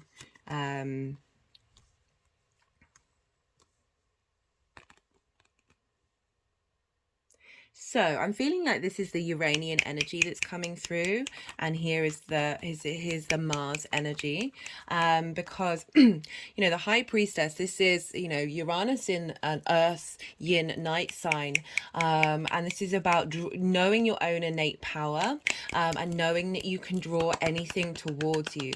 You don't necessarily need to take action. It's this sense of Uranus acknowledging the innate intuition that you have within you. This is also linking in that combination between Uranus and Mars being in the sign of the moon, and this is the moon card, but because we've got this 5 of Pentacles here, which is why I feel like it's more linked into Uranus, but these energies, they're sextiling each other, they're sort of combining this autonomy and this independence of the High Priestess, which Uranus really wants you to move with and understand who you are in this world. And the 5 of Pentacles in reverse is saying you're no longer feeling like left out in the cold, you're not feeling isolated from who you are in the world around you and in the universe around you. That there's a real shift of knowing this through this energy coming through, of clearing out that space of lack and really knowing the strengths of who you are, of that independent self, regardless of whether, you know, the outside world is supporting you. It's more knowing that you have everything within you to fulfill this sense of this need of how you're being nourished and supported. The Queen of Cups and the 3 of Wands, this is great. This is why I'm feeling like it's to do with Mars, is because this is your hopes and your dreams, and the Queen of Cups is coming along, Mars being in a yin night sign of nourishing those hopes and dreams. And so the energy that's coming through, this creative energy, is giving you that support and giving you that strength to know that you are in dominion, right? So the 3 of Wands is about being on the higher ground and your hopes and dreams going off on a journey, right? You've done the lay of the land, which is like the 2 of Wands, but now you're starting on that journey. Those hopes and dreams are going out there and expanding outward, on the energy that's being seeded at this time is facilitating that growth and that expansion and that opening up of those hopes and dreams. My hand's sort of clicking around my chakras.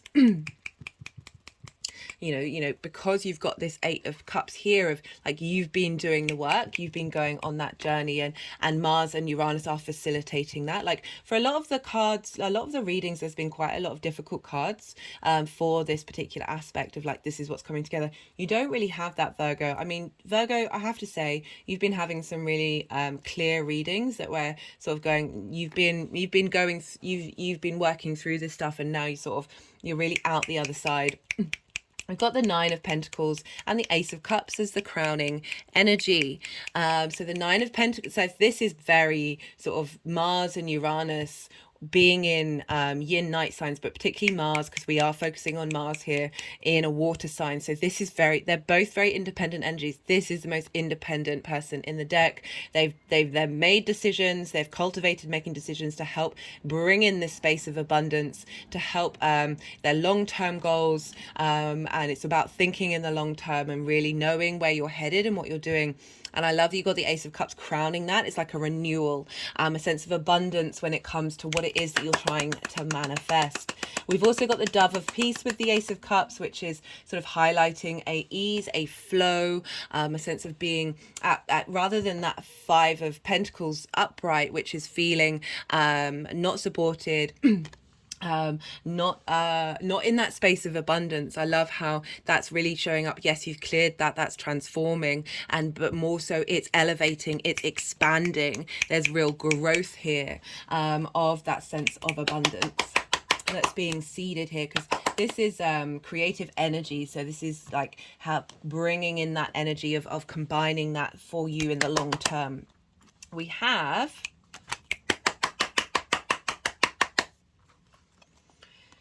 see if they we have for this is for the trine with Neptune and the square with Jupiter. So for this is Neptune for me. This is what's coming through for Neptune. And this is the Four of Swords and the Hermit. This is saying that deep wisdom is coming through. You are held, you are supported, ideas are coming through. Again, we've got independent energy of the Hermit. That this is feeding into your innate source. This very you are the Virgo, you are the Hermit card, Virgo. This innate wisdom within you that's tapping into a very magical space, because it does have the star here, which is linked into hopes and dreams.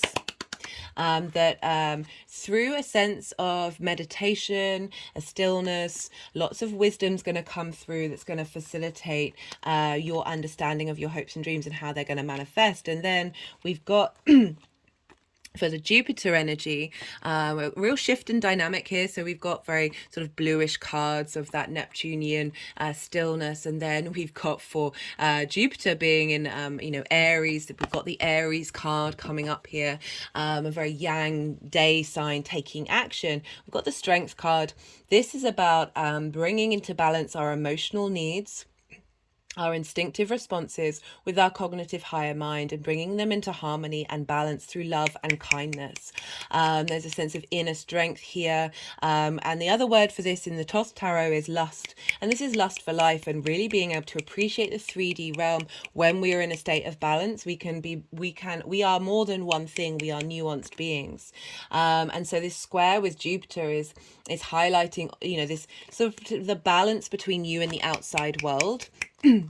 That give and take between you and the outside world coming into balance. And we've got the Magician and the Emperor card. So the Magician, is your chart ruler. It is Mercury. And this is about knowing you have all the resources at your fingertips in order to create magic and take action. It's a very apart from Strength, which is a bit of a pause card, but we've got the Magician and the Emperor, which are very sort of action driven. We're dealing with a square here of opportunities coming up. We've got the Lion here, which is Leo. I wanted to just highlight that of operating from your heart space, that heart space being cleared and healed. And through that, we've got this sense of balance coming in of the Magician, of that action taking, as well as the Emperor, which is that Aries energy. So very much Jupiter providing wisdom and support and knowledge and understanding. The Emperor is the King of Kings. It knows itself. It knows its own divinity, its own strength, but there's wisdom there in the actions that you're taking. And again, long-term thinking, a long-term stability in the dynamic between the give and take with you and your outside world in terms of the resources. So that strength of Jupiter is providing opportunities that have a real sense of authority in where you're headed. The crowning energy for this, we've got the King of Cups and the Nine of Wands in reverse. Love this for Mars being in Cancer with these aspects. This was one of the main cards that came up when I did a tarot collective reading for Mars moving through Cancer. This is about being very balanced in your emotional responses and being very creative with it and being able to be in your own authority. The Nine of Wands in reverse is, so upright, this is about feeling like you're constantly fighting to defend yourself, feeling burnt out. In reverse, this is a renewal. We've got, these are two in their own way, renewal cards, a sense of you're not focusing on taking that battle, right? With this card, when it shows up, I very much focus on, do you need to engage? Do you need to engage? Does it actually matter? This internal resource that is building is showing that you're clearing out that energy of being affected by what the Nine of Wands can bring in, and shifting that energy from a space of then being able to use that experience in a creative way. We have for the energies moving forward and integrating in the long term. So we've got the Queen of Swords here and the Eight of Wands. The Queen of Swords has been through some stuff. She knows her truth. She's very independent, but there's a sense of her head is above these grey clouds, showing that there is lightness here. There's a clarity of being able to see through the fog, but it's also highlighting that she has been on a journey that may have meant that she's a bit closed off from her heart. She can be a bit sharp, but there's that sense of that clarity of knowing yourself, being instilled here moving forward. But what I like is how, because sometimes the Queen of Swords, she can be a bit it can be a little too cutting, but we've got the Eight of Wands here, one of the fastest cards in the deck. This is implying that change is shifting very quickly. Things are moving very clearly, that and just go with it. Like it's really helping you open up to that with this Queen of Swords, we've got the Three of Cups, which is collaboration with like-minded people, celebrating yourself, hopes and dreams, feeling good, being in harmony. But I like how we've got this very playful energy, like you're all on the same page here, but there's this playful sense of abundance with that clarity and independence. You're able to express yourself very clearly, but with a sense of ease and a sense of abundance, and how that's communicated into your hopes and dreams, and really being able to also with the groups and alliances be able to express yourself with both of these dynamics that then bring through opportunities of you being able to fulfill those hopes and dreams. We've got the World card. This is knowing yourself, and when you know yourself, the world opens up to you. There's a sense of real completion here. It's the end of the major arcana, but it's that knowing, that deep knowing, and then that opening up into the next level of then the world sort of falls in around you, like the way that you're operating through your hopes and dreams. There's a sense of legacy. It's a Saturn card. There's integrity here, and we've got crowning this energy. We've got the 10 of Pentacles, which is legacy. And so what's being seeded, the energy that's being seeded here, is to facilitate your long-term strength and support. It's linked into the mundane and the spiritual. You see here, this elder figure is wearing a coat of many colors and is linking in nature and esoterical symbols of acknowledging that there is more than just the 3D realm, which is highlighted by, they're in a town and these figures are plainly clothed. They're engaging in that sort of family dynamic rather than the esoteric, but it's not denying that the two can work together. You also see you've got the scales here and a castle of like things coming into balance and giving you sense of support in the 3D realm, that through that integration, that very dreamlike intuitive instincts that you have with the moon in your 11th house of being the way that you're able to embody your dreams and your hopes. Very what you hope and dream for is very nourishing, not only for you but for the collective, because of that 10 of Cups. It's not just about you, it's about your community as well. Right, I'm going to pull some clarification cards, guys. These are either going to be new messages coming through, nuances to the messages that have already come up, or straight up confirmation of the what's already been here. So we've got the music card For some of you, music may be a very important part of your hopes and your dreams. But when I see the music card, this is all about tapping into your internal frequency. We all have our own individual frequency. The more that we open up that, the more that the world around us turns into music, right? Everything is vibration. Everything is frequency. The energies that I work with, they absolutely love music. And it's knowing that the universe is poetry in motion, is music in motion, and that your hopes and dreams are tapping into the true voice of who you are, your frequency of who you are, and are able to be played and be heard by the universe. Just had an energetic release. Whoa. This is the First Light Tarot. This is soul identity and family. This has come up a fair amount. Tapping in, you know, again, that's kind of confirming what I said, like that part of you, for some of you, part of your identity, music plays a very prominent part of your hopes and your dreams. But for collectively, as I said, we all have our own individual frequency that our soul is currently incarnated with. And that coming together, the more that we are in balance with that, the more we are able to sing our true voice. You know, we're also dealing with a lot of Taurian energy with that Uranian space of helping you understand your true voice, which Taurus rules the throat. And the more that we are able to walk in our own truth, the more our frequency is in alignment with nature, with what is meant for us. Right, I'm gonna pull another card. Let's see what wants to come through. So we've got resistance. I said preparation. So there's been a lot of burden that's caused resistance, that's caused friction for you to see how these hopes and dreams could possibly manifest. I also feel with that 10 of Wands that it's also linked into a lot of karmic burden that we've been holding, and not only from our own past lives, but also that of our blood ancestors. I've talked a lot in so many videos recently, and the cards keep showing it, is like we've gone through a lot of karmic clearing. We've gone through a lot of soul contracts that are up, that have been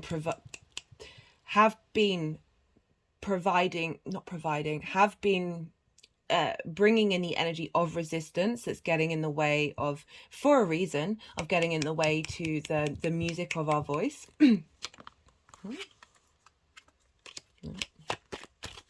They didn't want that one.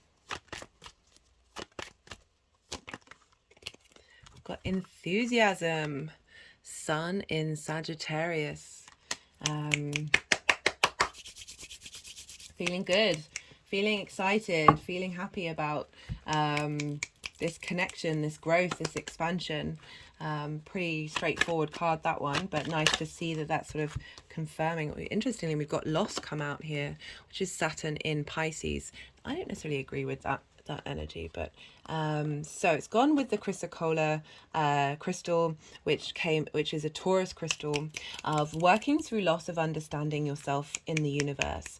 That feeling of isolation, that feeling of grief, of not being able to connect. I was just about to say the soul family, and my hands just went to connect with it. Energetically, of not really being able to see clearly, working through that sort of 5 of Cups of grief, that the transit Jupiter's going to be moving in there, so you're really going to get a sense into Taurus, a sense of abundance when it comes to understanding yourself in the world. Right, final card from the what should I do? Music. That'll be for some of you. I mean, we're all, as I said, we're all musical beings. It's again highlighting that Taurus crystal. I'm going to pull one more card from there, because that, you know, question cards can be.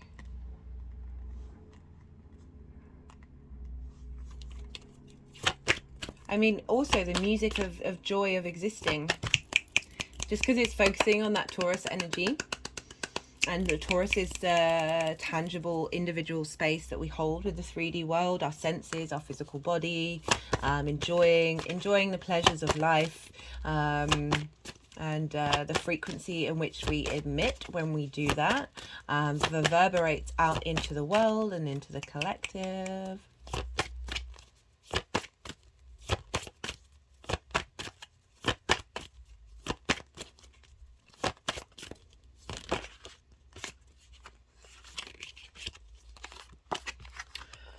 We've got the Judgment card. Results, decisions, outlook, finality. This is also about resurrection, ascension, every part of who you are coming up. I don't know what nebula this is. Raising your frequency, spending time doing that. What should I do?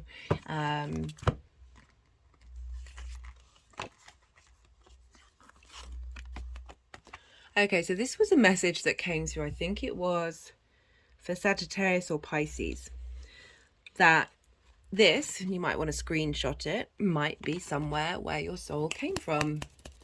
Because it's gone with family, it's gone with soul identity, of your support coming in from that space in the cosmos is helping you truly understand who you are, and raising the frequency that you have in order to create music in life. And that's the music, our existence, the things that we do, our music.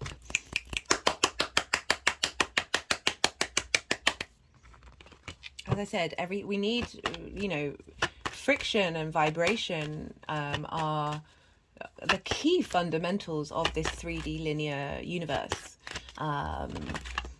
And that the more that so I focus on the inner work, the more that we do that, the more our own internal frequency, which is music, our internal vibration, is bringing that sense of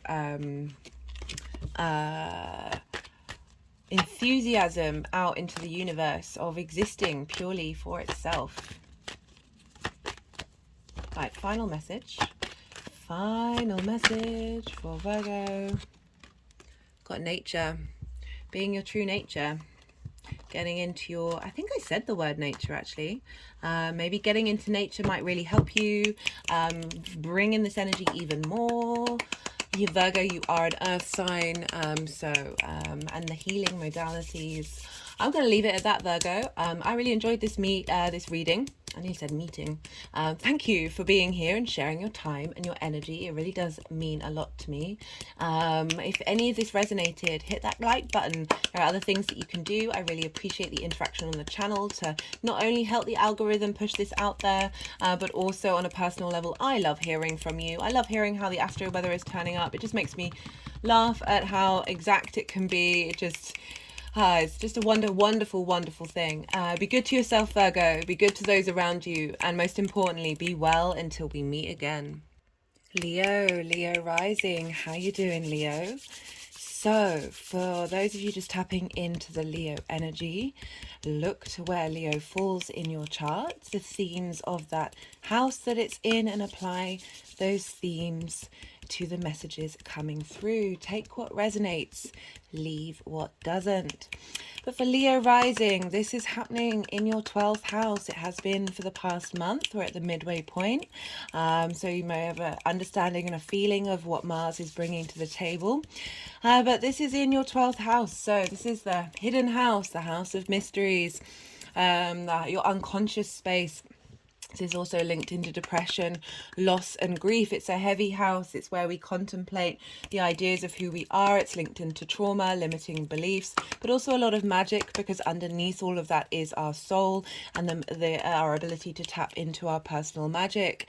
This may have felt quite heavy because this is a part of you that is sometimes not easily accessible, and Mars can feel quite weighted down in Cancer, and as it is the house of depression, and there can be that sense of depression with Mars being in Cancer, this is definitely an energy that could be floating around for some of you, needing to sleep more, your actions being more heavy, wanting to be a bit more in isolation, again, but very much that sleep, that dream space, our unconscious space, doing where Mars is doing a lot of the heavy lifting, helping defend your internal space, clear out traumas, clear out limiting beliefs, and really help find that internal motivation that you have with that hidden magic of who you are, strengthening that intuition at a very unconscious level.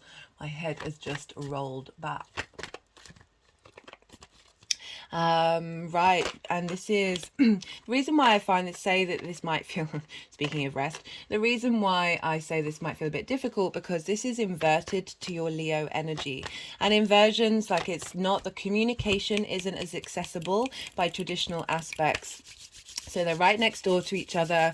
It's more the way that I talk about inverted energy is, imagine if you're sitting next to somebody, but you're both facing forward. You can't see them. The direct line of communication isn't there. It's more of an embodied sense, a sort of a subtle energy, that energetic field. And it's just might not just be as easy to access, but there's still a lot of magic here. There's a lot of growth going on. The 12th house is very important. The more that we integrate that, the more that we understand ourselves, and the more that ripples out in the rest of our chart. I often speak about my experience with Mars in Cancer, because I had Mars when I had a 12th house perfection year. This was my energy, the energies that I channel really got activated fully when Mars moved into the sign of Cancer. So as I say, this is a hidden house that linked into magic, but again, also that sense of depression, that sense of not seeing things clearly, not understanding those internal traumas and limiting beliefs that can then feel quite heavy. But as I said, Mars is, I'm trying to highlight both sides of it, that it's also a very magical space, as well as a space that can feel quite difficult. Because we're dealing with Mars, we look to the signs that Mars rules, because Mars will be leveling up those areas of our life, as well as bringing in themes linked into the houses that those signs fall in.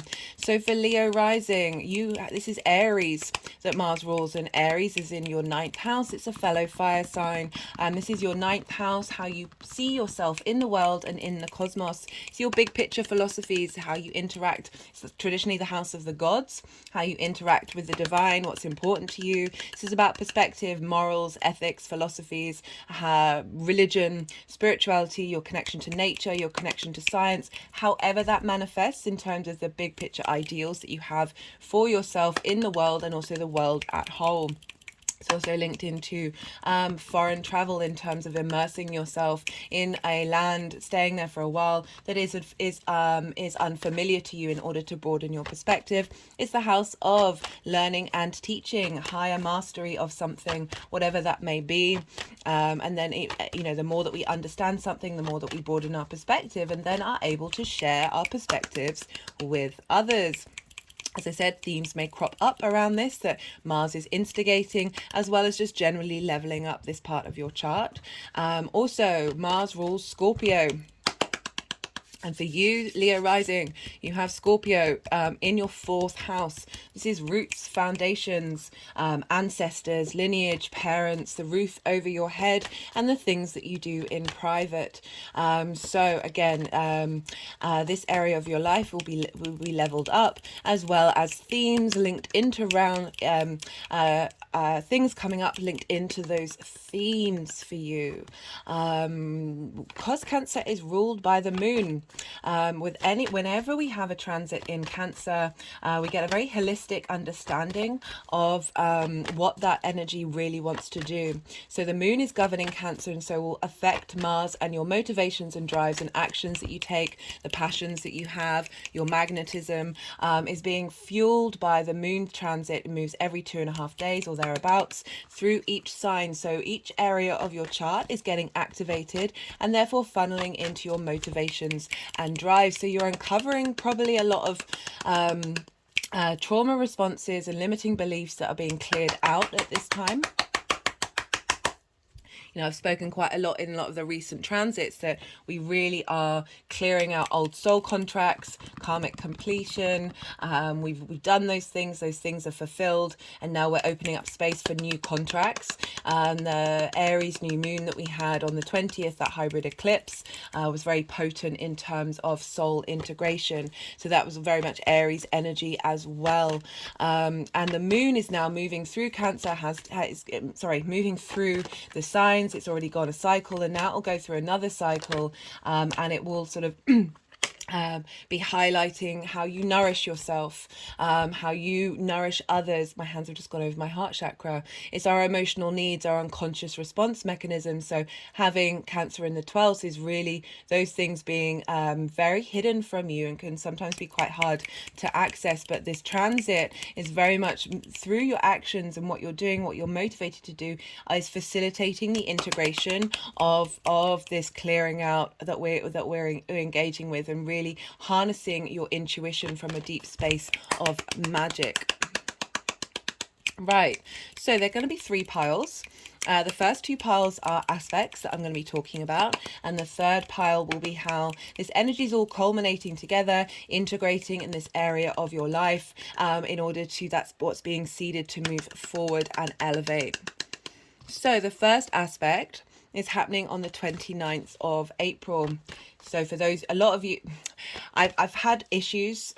I am blaming it on Mercury retrograde, but I've had a lot of technical issues, a lot of things linked into the work that I do, just getting a bit blocked and a bit stopped, and having to stop and start and revisit, and just all being a bit chaotic. And so yesterday I was recording part 2. I had intended for this to be a 2-part series, but it's a 3-part series. And my camera randomly kept stopping, and it stopped about 6 times. And this has meant that I've had to put it all together in a program, and then re-upload it. And this is just going to take a while, because for it to get into high definition, it can take many hours. And so there's a strong chance that all of you will be watching this after the event. It doesn't mean that you're missing out on the energy. It doesn't mean that you're missing out on the messages that are coming through. We feel this in the lead up, and when I talk about the aspects, it's the exact aspects. So we feel it leading up, we're going to feel it leading afterwards, and often it's very useful with hindsight to then look back at what's come up around this time, and see and go, okay, I understand that's what's going on, and integrate it with hindsight. So things that may come up, it can be aspects can be very loud and proud, or it's going to be subtle clues that are helping you understand what's being integrated and what's being integrated, and it also may not show up at all, particularly with the 12th house, because it is what's hidden.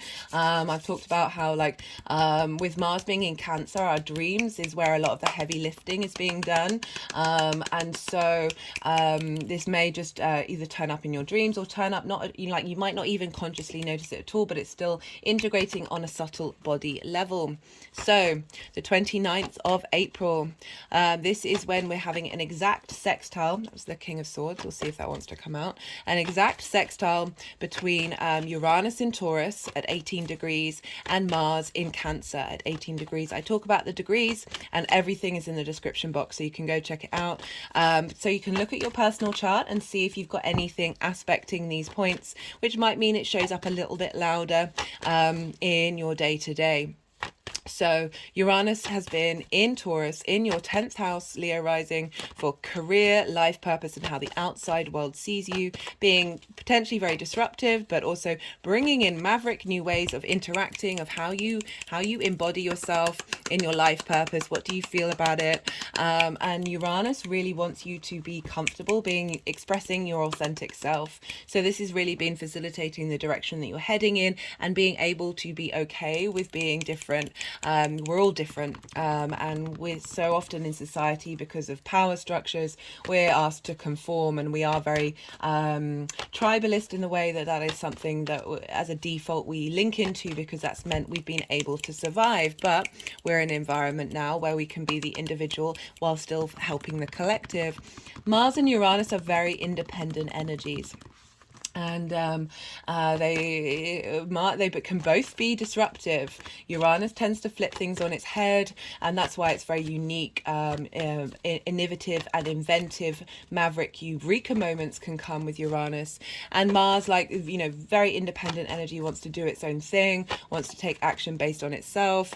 And well, not entirely, but there's certainly a very independent energy, and these two combined, they're in a sextile. And this is an aspect of Venus. So this wants to bring in creative energy. This is free-flowing energy. Earth and water work well together. So there's support here. And it wants to bring in love, appreciation, value between these two energies. Bring in some harmony of getting these energies to work together to help you really understand your internal hidden motivations and drives, and how that is being facilitated by Uranus wanting you to embody your unique self in your life purpose. That doesn't just have to be linked into work. That can be anything that lays your fundamental core that drives you. So great inspirational energy, creative energy happening here, a sense of value forming into Mars of the hidden parts of who you are, understanding the journey that you've been on, being at peace with it, and then in having a value and love connected to it and harmonizing that and knowing that that is part of your unique path, as well as inspirational ideas coming in of how to utilize that 12th house energy.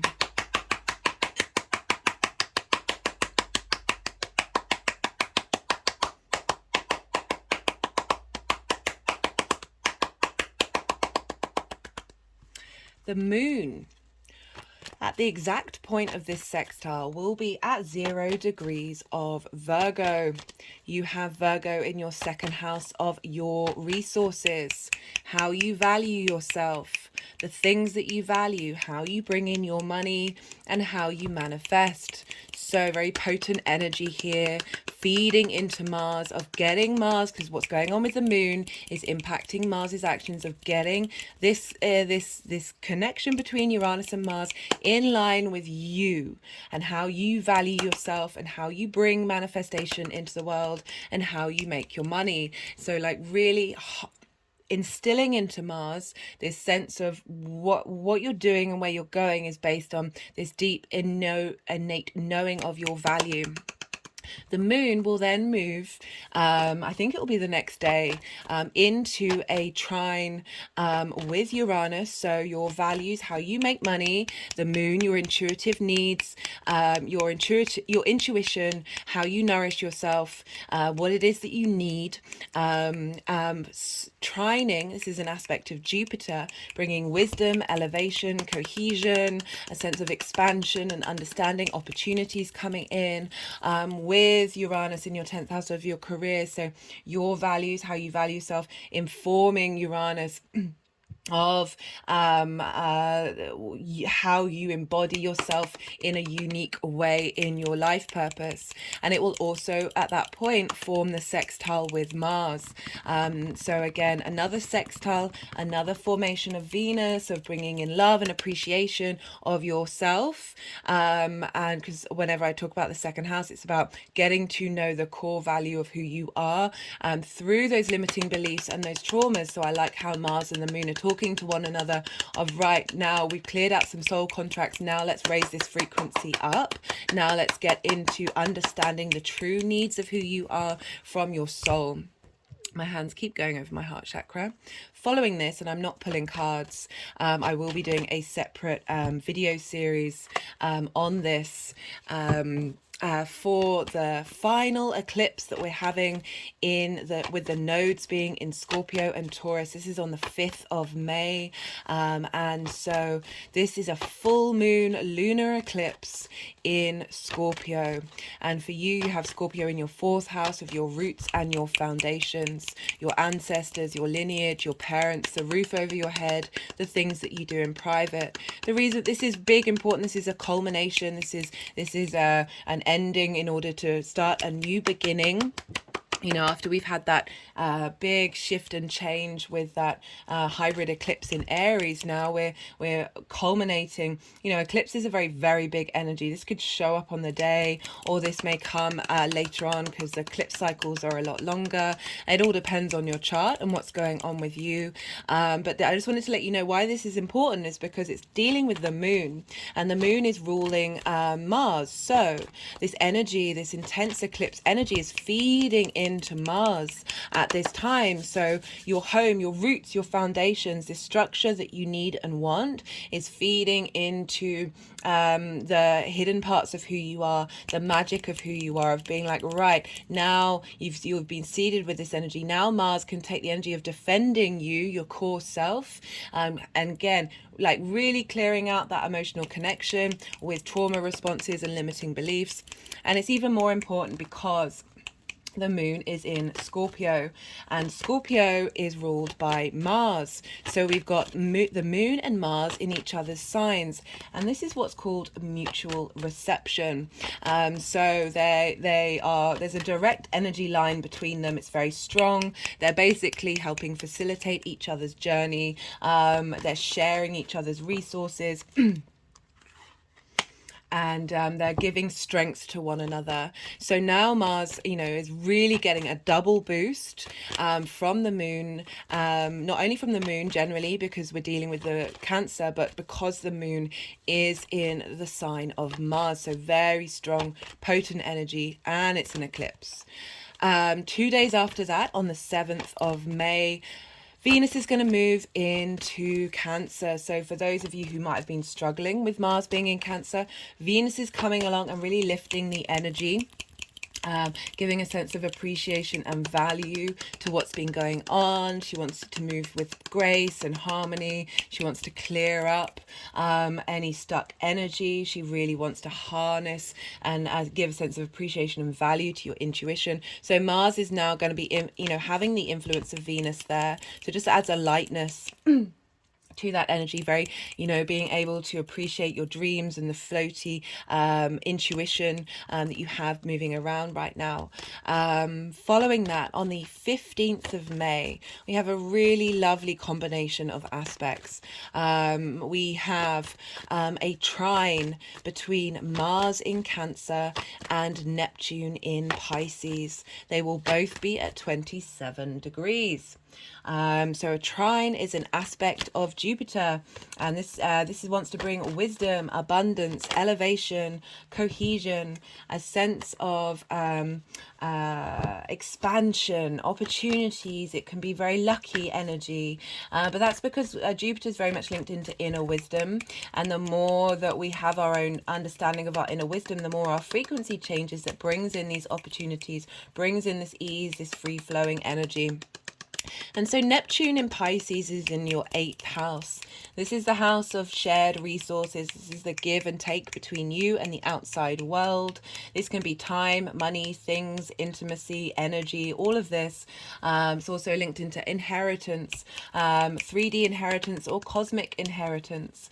It's a house of transformation, of things going through that cycle of life, death, and rebirth. Neptune has been there since 2011, helping us get a bit magical and mystical. Neptune for me is the ability to tap into the vast source of the creative creator energy that is the quantum field. Just had an energy, my head's just gone back at that. The quantum field, it's all the timelines, all the time frequencies, all the dimensions, everything all at once. There are no boundaries. Dream big or go home with Neptune. It's very mystical, very idealistic, can be very sensitive. I talk about Neptune a lot in the Saturn in Pisces transit videos. And Saturn's there now, giving structure and form to the authority and magic that is in that 8th house of your give and take in the world, helping you be able to understand your own authority and what you have to give. and giving, you know, as I said, giving form and structure to the magic of Neptune. And so Neptune is traditionally kind of linked into the film industry, or any kind of medium that brings a different reality into your own. So it's like acknowledging that there are more than one reality. I definitely feel like our understanding of that has really broadened with Neptune being in Pisces. But the film industry, right, so I went and checked out like what were the main films that were really popular during that time. And it's all the Marvel series, guys. And what's happening in the Marvel series? Different people from different realities are coming together to save the world. How does that apply for you personally? This ability to tap into the fact that there are different realities, different what's the word, dimensions, just the vast possibility of you calling on the support from the outside world, the cosmos, and drawing that in towards you. And with that trine to Mars in the 12th, so the 8th and the 12th house are like very intensely strong magical houses. And so this trine, this sharing of wisdom, of understanding of that 8th house, I also link it into like on an individual level of like really bringing it into balance, that give and take between you and the outside world. Sometimes we've given too much, sometimes we've taken too much. And it's really about the more that we focus inwards of our own abundance rather than seeking and feeling resentment towards what the outside world has given us, the more that we're able in our own authority, in our own autonomy, to change our frequencies that will then draw things in from the outside world that match that. And so Neptune and Mars in these two very magical spaces. Neptune is feeding turning Mars into the unconditional loved warrior, right? So this the ability to bring those dreams and hopes that you have about your give and take with the outside world, the wisdom coming in from the cosmos, coming in from the outside world, of being able to think of new possibilities of doing things, feeding into Mars with this sign of this trine, of this wisdom, this elevation, this expansion of self in your hidden house, really working through and clearing out and shifting and flipping the reality of those limiting beliefs and traumas, as well as then drawing in the magic of your soul and how you take action on that, perhaps in your sleep, perhaps when you're dreaming of, or just of being in a very internal creative space. And not only that, we have a square with Jupiter in Aries. Jupiter will be at 29 degrees of Aries.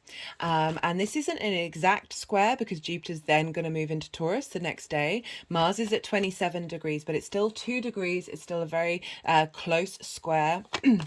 And very powerful squares can bring in conflict, drama and frustration, a sense of competition where you've got to win against all odds, but it's all in these. If these things show up, which they may do, we're dealing with the 12th house, bringing up hidden response mechanisms that are linked into Aries for you, the 9th house of how you map yourself out in the world, what's really important to you, your perspectives on things. But it's also, I highlight these because these things may come up. They're helpful, useful learning tools. But then we can understand, take a step back and go, oh, it's not personal. This isn't forever. And then we can start to co-create because we've changed our perspective. The Hanged Man. We've changed our perspective, and we can then use the energy of friction with Mars. And Mars in so friction, we need friction in order to create in this 3D linear time frame. It's very powerful manifestation energy, and it's even more powerful because 29 degrees was the degree of that hybrid eclipse, that second new moon in Aries that we had on the 20th of April. For those of you who haven't watched the collective reading for that, I really recommend it. We have a hybrid eclipse once every decade. This is big energy. It's seeded energy that's already here. It may have shown up in your life at the time, but it may have also taken time to integrate as well. Now Jupiter is going in the short version of what the message came through was soul integration. So bringing all the pieces of our soul back into us, combining the past lives, the future lives of our soul in lockstep and in harmony and in unity in this current incarnation.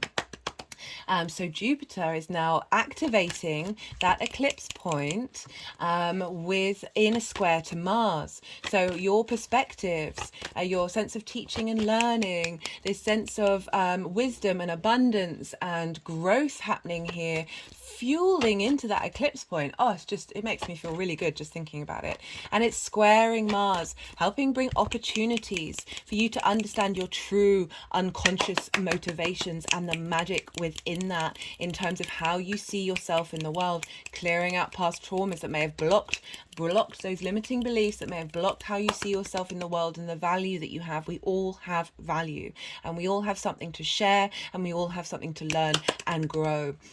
And so Jupiter and Mars, like the providing wisdom to Mars's energy to take motivation, opportunities coming up that are going to facilitate your direction of how you see yourself in the world, as well as your understanding and clarity of the unconscious motivations that you have hidden in that 12th house. So really, really beautiful energy. I've just got this nice energy in the back of my neck, interestingly. My head keeps moving from side to side, as if like the energy, there may be like stuck energy there that's like coming and clearing out, but I'm getting a real warmth around it of just being in a bit more flow, being a bit more at ease. Jupiter really does bring ease, a sense of understanding and clarity, to, as I say, to our instinctive emotional response mechanisms. Mars for me is very much protecting our inner self, helping strengthen our intuition, and now getting the support from Jupiter of now, how do we expand that? How do we bring that into manifestation? So big stuff. And Venus is in Cancer, so there's more of an ease and a free flowing going on here. The moon, which is governing Mars and Jupiter, because Jupiter is in Aries at this aspect. It will hit that first new moon that we had in Aries, that Libra full moon that we had, which was conjunct Chiron. Very powerful stuff. If you haven't seen them, I recommend all three. They're really fundamental. They're like the fundamentals of the start of the astrological year. And then it will hit that eclipse point, and that will be the first time since the eclipse. So beautiful stuff. Our moon, our intuition, how we nourish ourselves. My head's now rolled back again. How we nourish ourselves, how we nourish those around us, our instinctive response mechanisms. It's really like highlight, is going to give a boost to that eclipse point, to really harness the spark of who you are and your intuition and how you see yourself. But more importantly, well, on top of that, Aries is ruled by Mars. So Mars is impacting Jupiter. So Mars in the hidden house of magic and your unconscious space is impacting the wisdom that's coming through from Jupiter. The moon rules Mars. The moon is ruling Mars, and the moon is in a sign of Mars. So we've got that mutual reception again between Mars and the moon. And so they're really on each other's team. They're supporting each other's journey. There's a real strength here. And so there's just really, really lovely, strong energy here. Cardinal energy, likes to start things, instigate things, very leadership energy coming in. So you having command over your private space as well as how you see yourself in the world. Following this, I think it's about 11 hours afterwards, Mercury will go direct. So everything that I've just talked about, Mercury's retrograde. So this can mean that Mercury is how we communicate, how we understand information, how we piece it together, how we communicate that information. And so things may have been all over the place, and you may not have really understood everything that's been going on. But and so when Mercury goes direct, there's more clarity, there's more ability to move forward and take action. But with that retrograde, what I really like about it is that's when Mercury's really receptive. That's when we're going inward, that we're working with that thing underneath, the hidden part of who of us, we're revising. They always say, like, read something 3 times, because you'll get an added layer of comprehension the more times that you read something, because you're no longer in that state of learning. It's one of the reasons why I repeat things so often, because you regulars, you would have heard me say the same thing over and over and over again, but then you're able to sort of contemplate your own understanding of what that is. That's what retrogrades are for us. They're great, even though I have been struggling, but I do understand and totally appreciate that energy. So we've got all this beautiful energy seeding into that receptive space, and now Mercury's going to go direct. Jupiter's going to move into Taurus, so there's more of a go energy. Right, so following this, I'm not pulling cards, but I will be doing a separate video transit for it. We are going to have on the 19th of May, the day before, sorry, I just had to tap in to see whether they wanted all those cards. The day before Mars moves into Leo, your sign, Leo, we are going to have a new moon in Taurus. So this is right, so the nodes are right at the beginning of the sign of Taurus, but this new moon is happening at 28 degrees, so it's really far away from the nodes. The nodes are having a slight impact, but it's not an eclipse. It's moved out of the way of the influence of the nodes, so we've really got this fresh boost, this new beginning in that area of our chart, having purged and cleared out and culminated with that Scorpio energy of that transformation.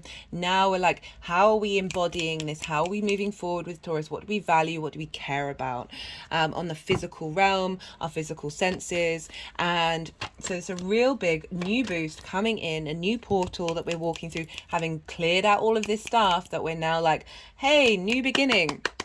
And Mars will be at 29 degrees of Cancer, so this is a sextile between Mars and the moon, and like this moon is obviously impacting Mars because it's in the sign of Cancer, and Mars is right at the end, or it's at 29 degrees of Cancer. So all of this new energy is being seeded into the culmination point of that Cancer area of your chart. So like really, for like all of the wealth of knowledge and information that's feeding into that 29 degrees of how you take your actions in that 12th house. So how do you work and integrate into the unconscious, how your ability to understand your motivations and drives based on that, based on the magic that's there.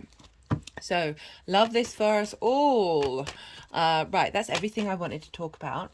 I am going to keep shuffling until the energies put the deck down, and then this is when I'm quiet, because I quiet my mind and I let the energies do what they need to do. This is a time of integration for us all. A lot of information has been provided to you. It's a time to let that all settle into your mind, perhaps get some intuitive hits about how this is turning up for you in a personal way, maybe intuitive hits from the cards that you can see before us.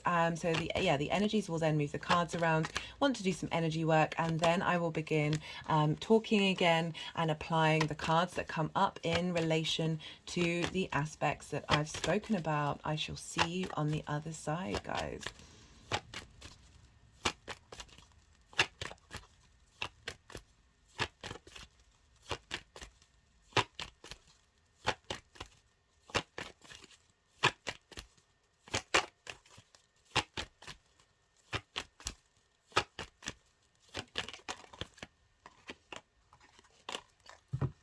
Had an energetic release at that.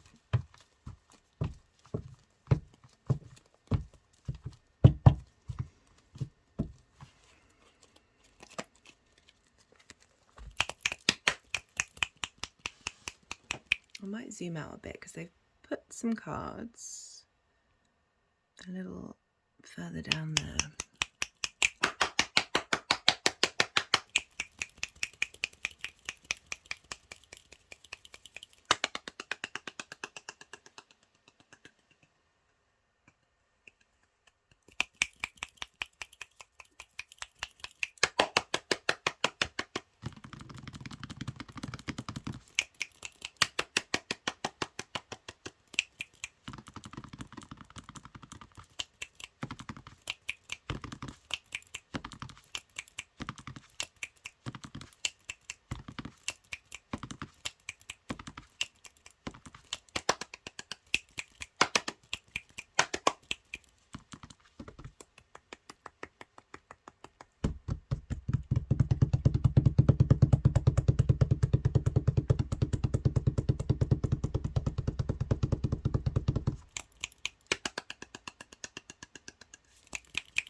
Checking around my third eye.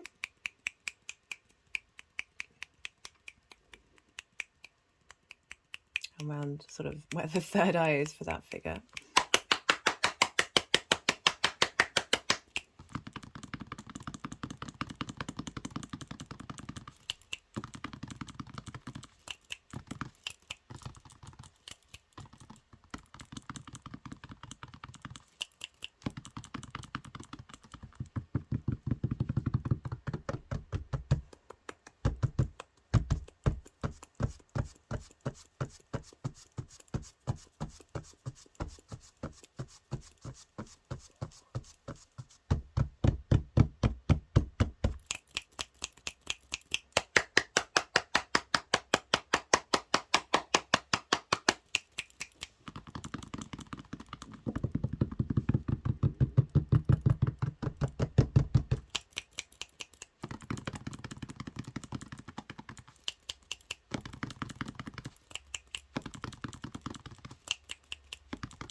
So my hand is tapping on my third eye.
An energetic release when it went underneath the Lovers.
Gonna zoom in a bit for you guys. Whoa.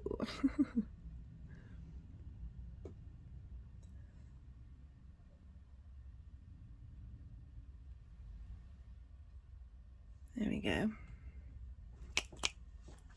Right, so, okay, no, they're not done.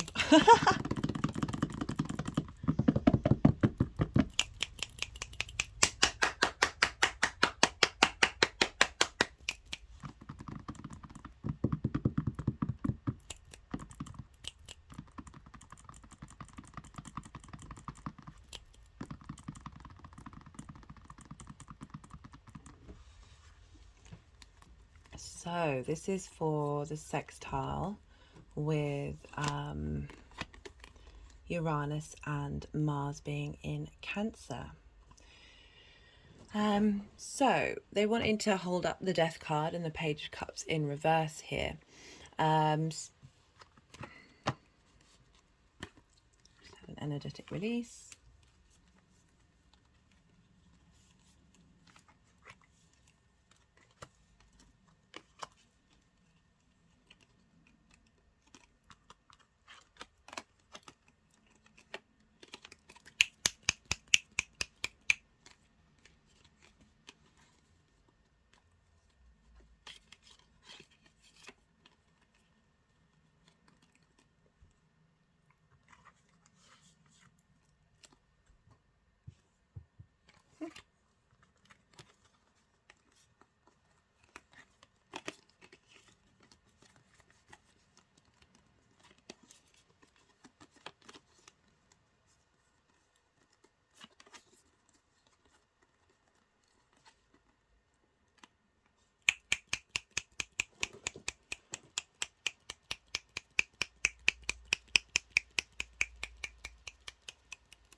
So we've got a fair amount of cards here.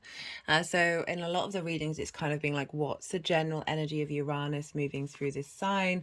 And what's the general energy of Mars moving through through this sign? With Uranus, you know, in your 10th house, it's helping, it's, let me just see where they actually want to land and go. So Uranus has been there for a while, right? And help, you know, you've got the 8 of Pentacles, the 7 of Swords, and the 10 of the 9 of Wands, apologies.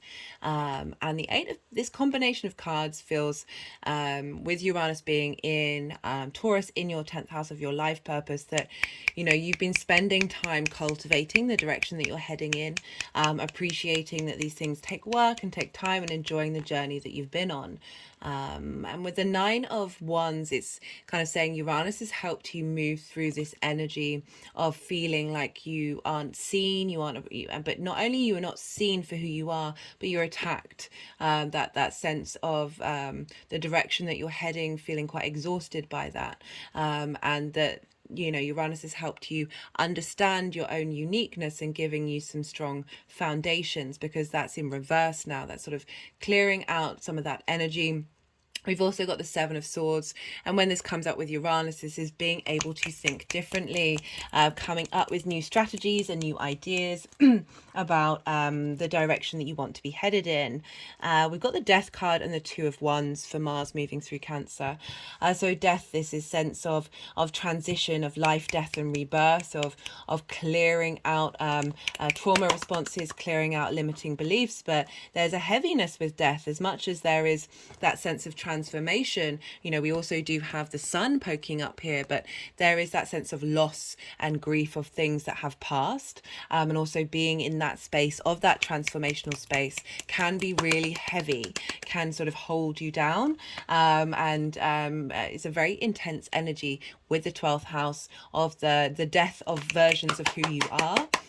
Can feel heavy, can feel there's a sense of grief for those past versions, because your mind, the constructs of who you are, that unconscious space, find, you know, those limiting beliefs and trauma structures, they are a safe net. They are a safe net for the mind. They are a comfort space. It's just going by the child here, that inner child space. Oh, my head just went straight back at that. Of clearing out um those structures that have blocked you, and it's, you know, this is the Two of Wands. So Mars moving through Cancer may have felt like, you know, there's a restlessness. Mars being in Cancer can feel a bit restless, and in the 12th house even more restless, and this is a very restless card, but this is about long-term manifestation. This is about getting the lay of the new land, of working out where you are. The more that you understand that, the, you know, the higher, this person's standing on the top of a castle of their own domain, and this is about long-term manifestation. But the restlessness is because they're looking out into the ocean. They want to go on that journey, but it's saying this journey that you've been on with Mars in Cancer has been asking you to tend to the situation now, tend to that reevaluation of where you're at, this new person of who you are, figure out what that feels like, try and embody that. Sorry, I just had to pause. I had energy caught in my throat. And Taurus rules the throat, and then I thought I'd cleared it, but I hadn't. I needed to drink some water. Cancer. So the combination of those two energies coming through right now. Oh, my head just went straight back. Whew.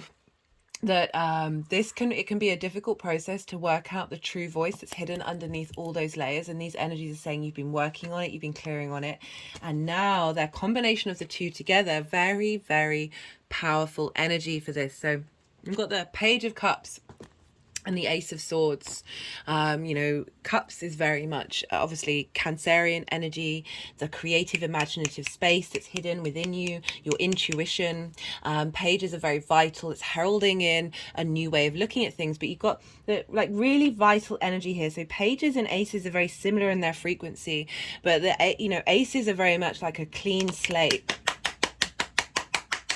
a renewal, a strengthening of that dynamic. And it's a sword which is the mind, new constructs of yourself. It's that unconscious space, clearing, cutting through those limiting beliefs and bringing in truth and clarity and wisdom coming in from Mars, and this creative energy, appreciation, value energy between Mars and Uranus. We've also got the Page of Swords and the Ace of Pentacles. You know, the Page of Swords is able to look backwards and also look forwards. But again, it's sort of highlighting this sort of clarity, this new way of thinking, heralding in a new opportunity of how you express yourself.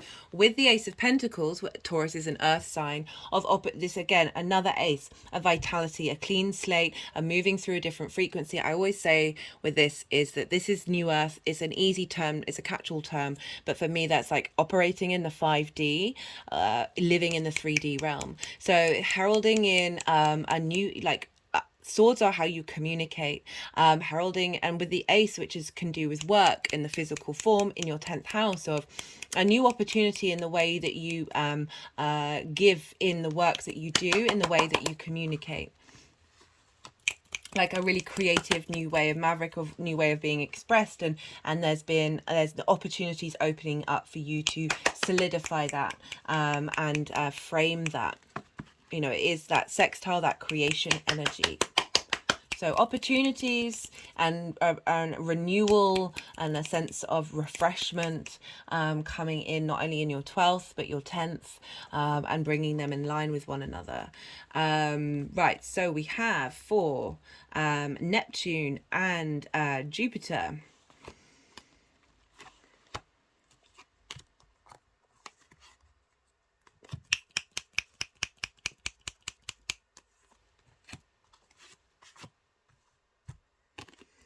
So we've got some very Neptunian energy here with the 12th house and the 8th house. So this is the Neptune card. It's come up for, I think, every single reading. We've got the Four of Swords. This is about rest. The 12th house is often about rest, knowing you are held by something higher than yourself. So this is the trine between Neptune in the 8th house, being held by the outside world, being held by the universe and the cosmos. Mars in the sign of rest and contemplation, and working out and questioning the things of who you are. But these new ideas are coming in because we've got the Hanged Man. And as I said, this is Neptunian energy, because this is about changing perspective. Odin, the Norse god, was upside down on the world tree for 9 days and 9 nights, and at the end of it receive the wisdom of the runes, which is another form of divination. This is about perspectives being changed, being in receipt of wisdom from the outside world, from the universe, coming into your 8th house, your 12th house of where Mars is currently chilling out and resting and being regrouping. Ideas coming in your sleep, processes, all of this integrating in your sleep, whether you're conscious of it or not. And we've got the 7 of Cups. Options, opportunities, fantasies, joy, the pleasure of being able to explore, feeling at ease with a multitude of things.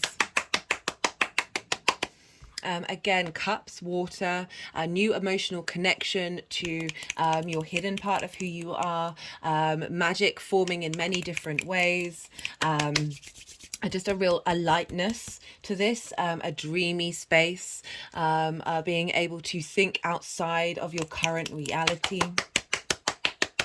And just there's a funness to the 7 of Cups. There's a sense of playfulness, of ease. Venus is there as well in Cancer, and just this tapping into, as I said, lots of different frequencies, lots of different dimensions, perhaps in your sleep as well, because we've got the clouds, slumber, this sense of my head just went back again,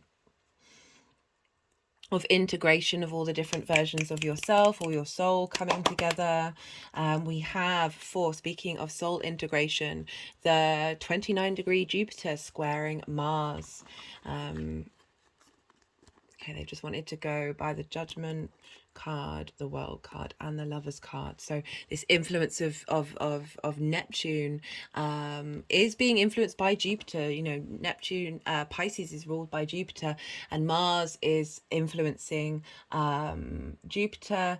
So we've got this lovely feedback loop between all 3 of them. Judgment is about ascension, resurrection, leveling up. This is with Jupiter in your 9th, of how you see yourself in the world, your connection to the cosmos, your connection to whatever it is, nature, science, as I said, and that Mars, like opportunities coming up to bring in that integration, or with Mars of your intuitive, unconscious self, and the actions that you take being raising up that frequency. We've also got the World card, which is knowing yourself, knowing the truth of who you are underneath all of those layers. That, you know, the wisdom of Jupiter in the house of perspectives, of being able to change your perspective, opportunities coming in, being forged in that square of those perspectives, being embodied. We've also got the Lovers card.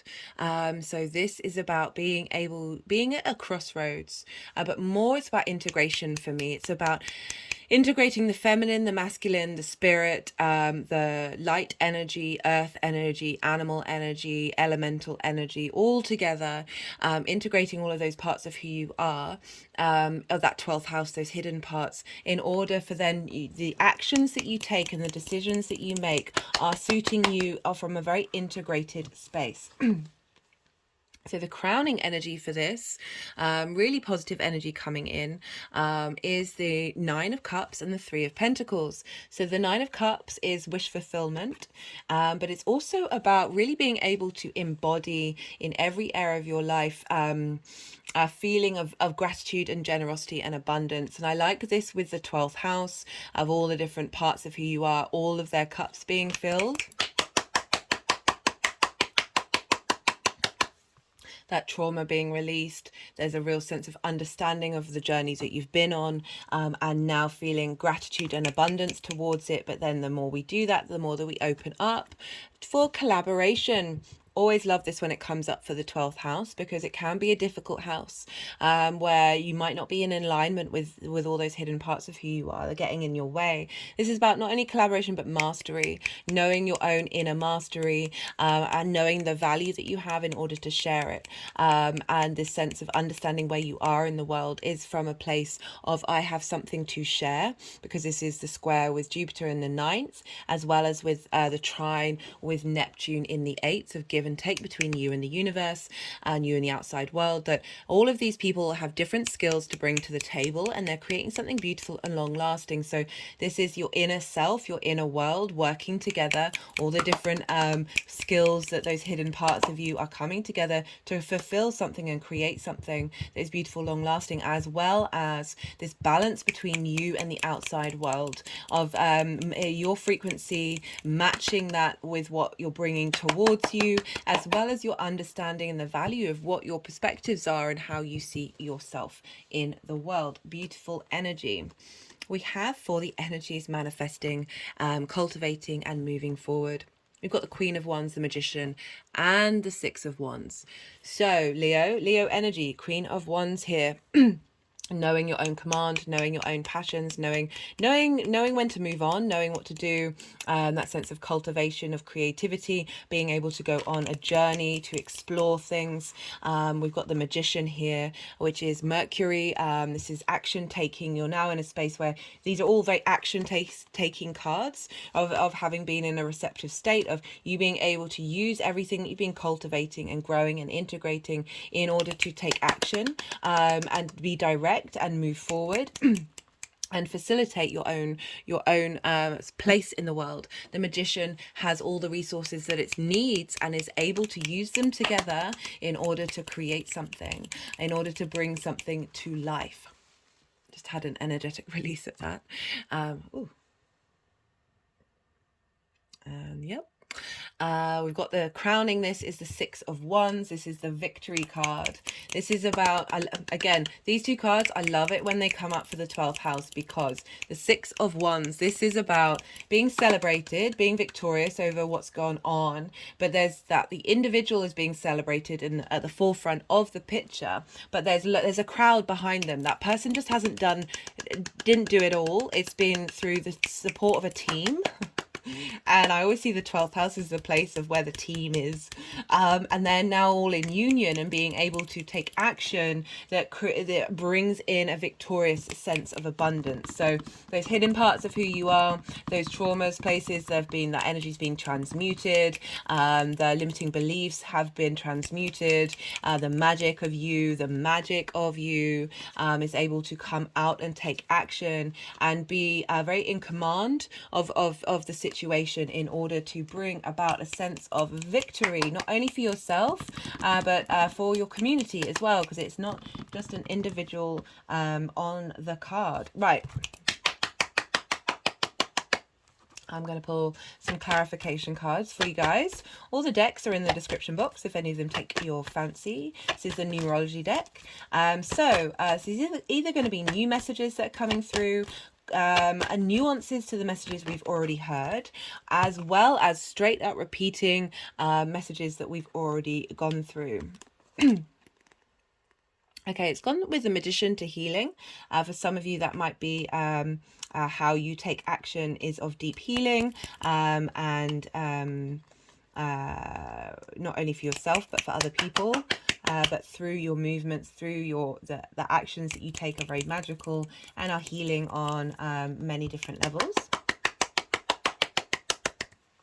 You know, the 12th house is also the house of depression, anxiety, sort of mental struggles that we have.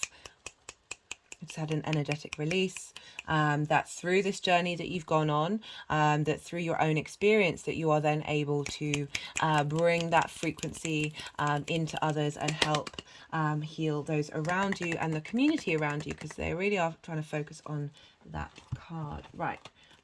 Let's do the First Light Tarot. Let's see what wants to come up. This is a mixture of Major Arcana question cards. This card has come up a lot in this reading. Soul identity, family. Again, that soul integration energy of Jupiter hitting that 29 degrees and then the moon hitting it, of really bringing in, you know, that message of we're all in this together. All our different soul journeys are in this together, our soul family. And the more that we understand that we are supported energetically, the more we can tap into the abundance of our soul identity and the truth of what that means. No, lots of galactic messages have been coming through in this reading. Whether you know, those of you might not subscribe to it, but definitely feel that there are different spaces that life can grow in the universe, and we have come from them, and we're here in the school of Earth, guys. Diversity blending, while I was talking about that, the fact that there is so many different versions of ourselves and so many different paths that we've been on, and they're all coming together. And I like the blending. It's like and especially in the 12th house of really being able to integrate. Just had an energetic release and then energy coming in to my body at that message. You know me, I'm all about integration, guys. I think it's one of the most important things that we can do for ourselves and the collective and the universe at large.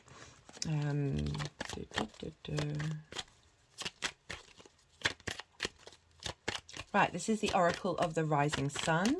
Let's see what wants to come out for you, Leo.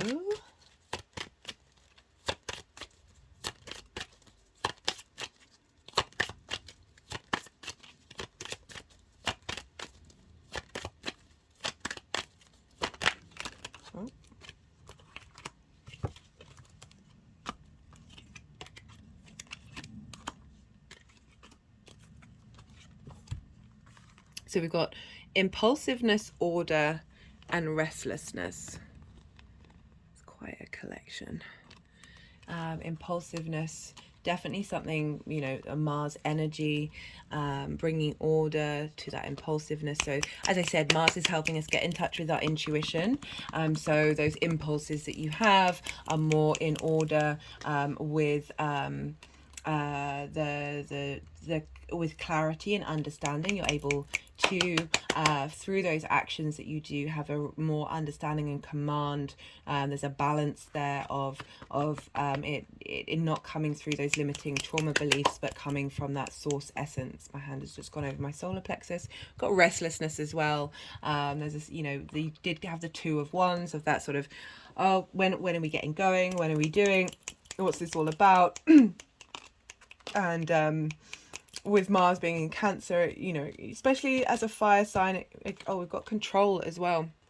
So again, control and order with the impulsiveness. Impulsiveness isn't a bad thing. I always say with fire signs, your intuition comes from this impulse that you have to take action, rather than like an emotional intuition, which is more water.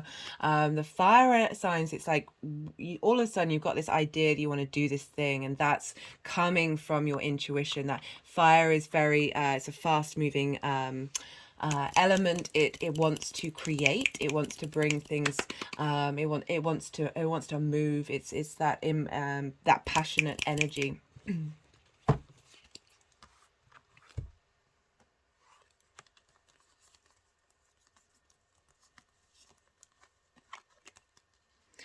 Wanting to go with that Eight of Pentacles. There's a restlessness of perhaps things not going at the speed that you want them to go. But yeah, that was the card that is a very restless card. But remember that we know with astrology, timing tends to be everything. Although I do want to talk about how, like, once we've got to grips and understand the astrology and understand our natal chart, that there is something underneath it all that is that pure abundant quantum field where we can sort of bypass this. They're wanting to do more of the rising sun here, guys. Usually this deck is quite doesn't always want to come out to play in the same way that the other decks do. So let's see what's coming out. You can't quite see that. I will zoom out again for you guys. There we go.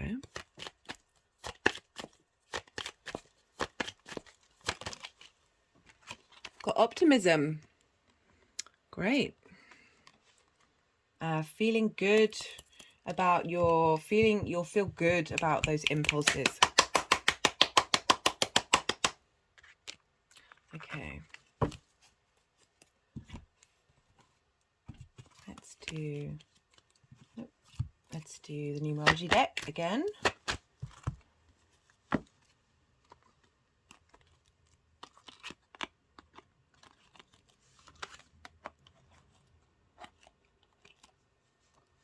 You're also going to have Jupiter moving into Taurus in your 10th house.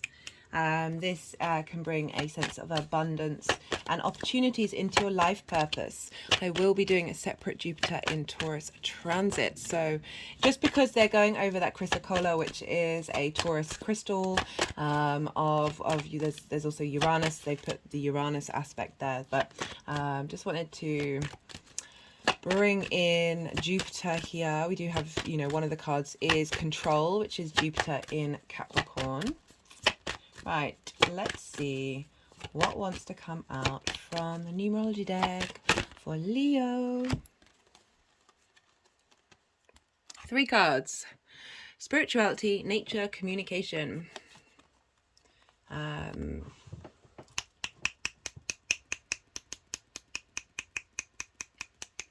So this is wanted to come out to play a lot. This is the third eye, you know, our ability to communicate on a spiritual nature. That doesn't just have to be spirituality. That's just for those of you, I mean, you're watching astrology and tarot, so I should imagine there's an element of that within you. But for those of you who don't, it's not a limiting to that. It's just how you connect in a way that brings you meaning.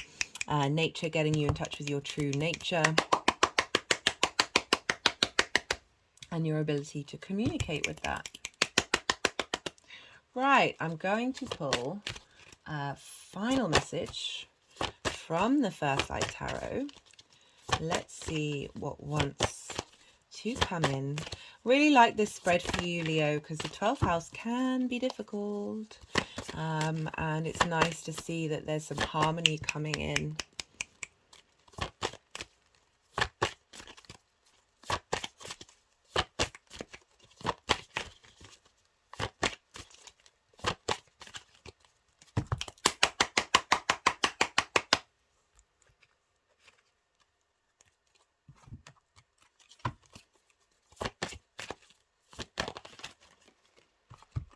Code, puzzles, synchronicities, coincidences, puzzles, working through a puzzle of the mind, of the constructs of the mind. My fingers are clicking around my head. Yeah, like a labyrinth in there of what do they want to do? Just highlighting that your intuition is going to be able to understand the puzzles, the nature of it. It's gone with, this is Libenethite. This is a Virgo crystal of your values and how you value yourself, the things that you care about, how you manifest, how you make money, just things coming in, being able to crack the code. Right, we haven't pulled a major arcana, have we? Oh my goodness. Speaking, I always try and pull cards until we get a major arcana from this. This is the moon phases. This is Pisces, so that Neptunian energy, mystery, instincts, discovery. Tapping into your intuition. Really confirming that message that I got with Mars of like it's coming to protect us, defend our innate intuition, clear the decks. And really open us up to our potential and our ability to be independent and be able to make independent, autonomous decisions from our intuitive force, which arguably is actually from the creator energy. So we're not independent, but we are. We're part of the collective. We're part all connected, but we are also in this individual form, and being able to express that in our individual form, that creation energy, is something that all the planets want us to do. They're all in cahoots with one another, guys. We've got Mars and the moon moving together. Love this. I'm going to leave it at that. And I really enjoyed this reading. Great final reading to end on. If any of this resonated, hit that like button. There are other things that you can do which I would appreciate to help push the algorithm out there for this new channel.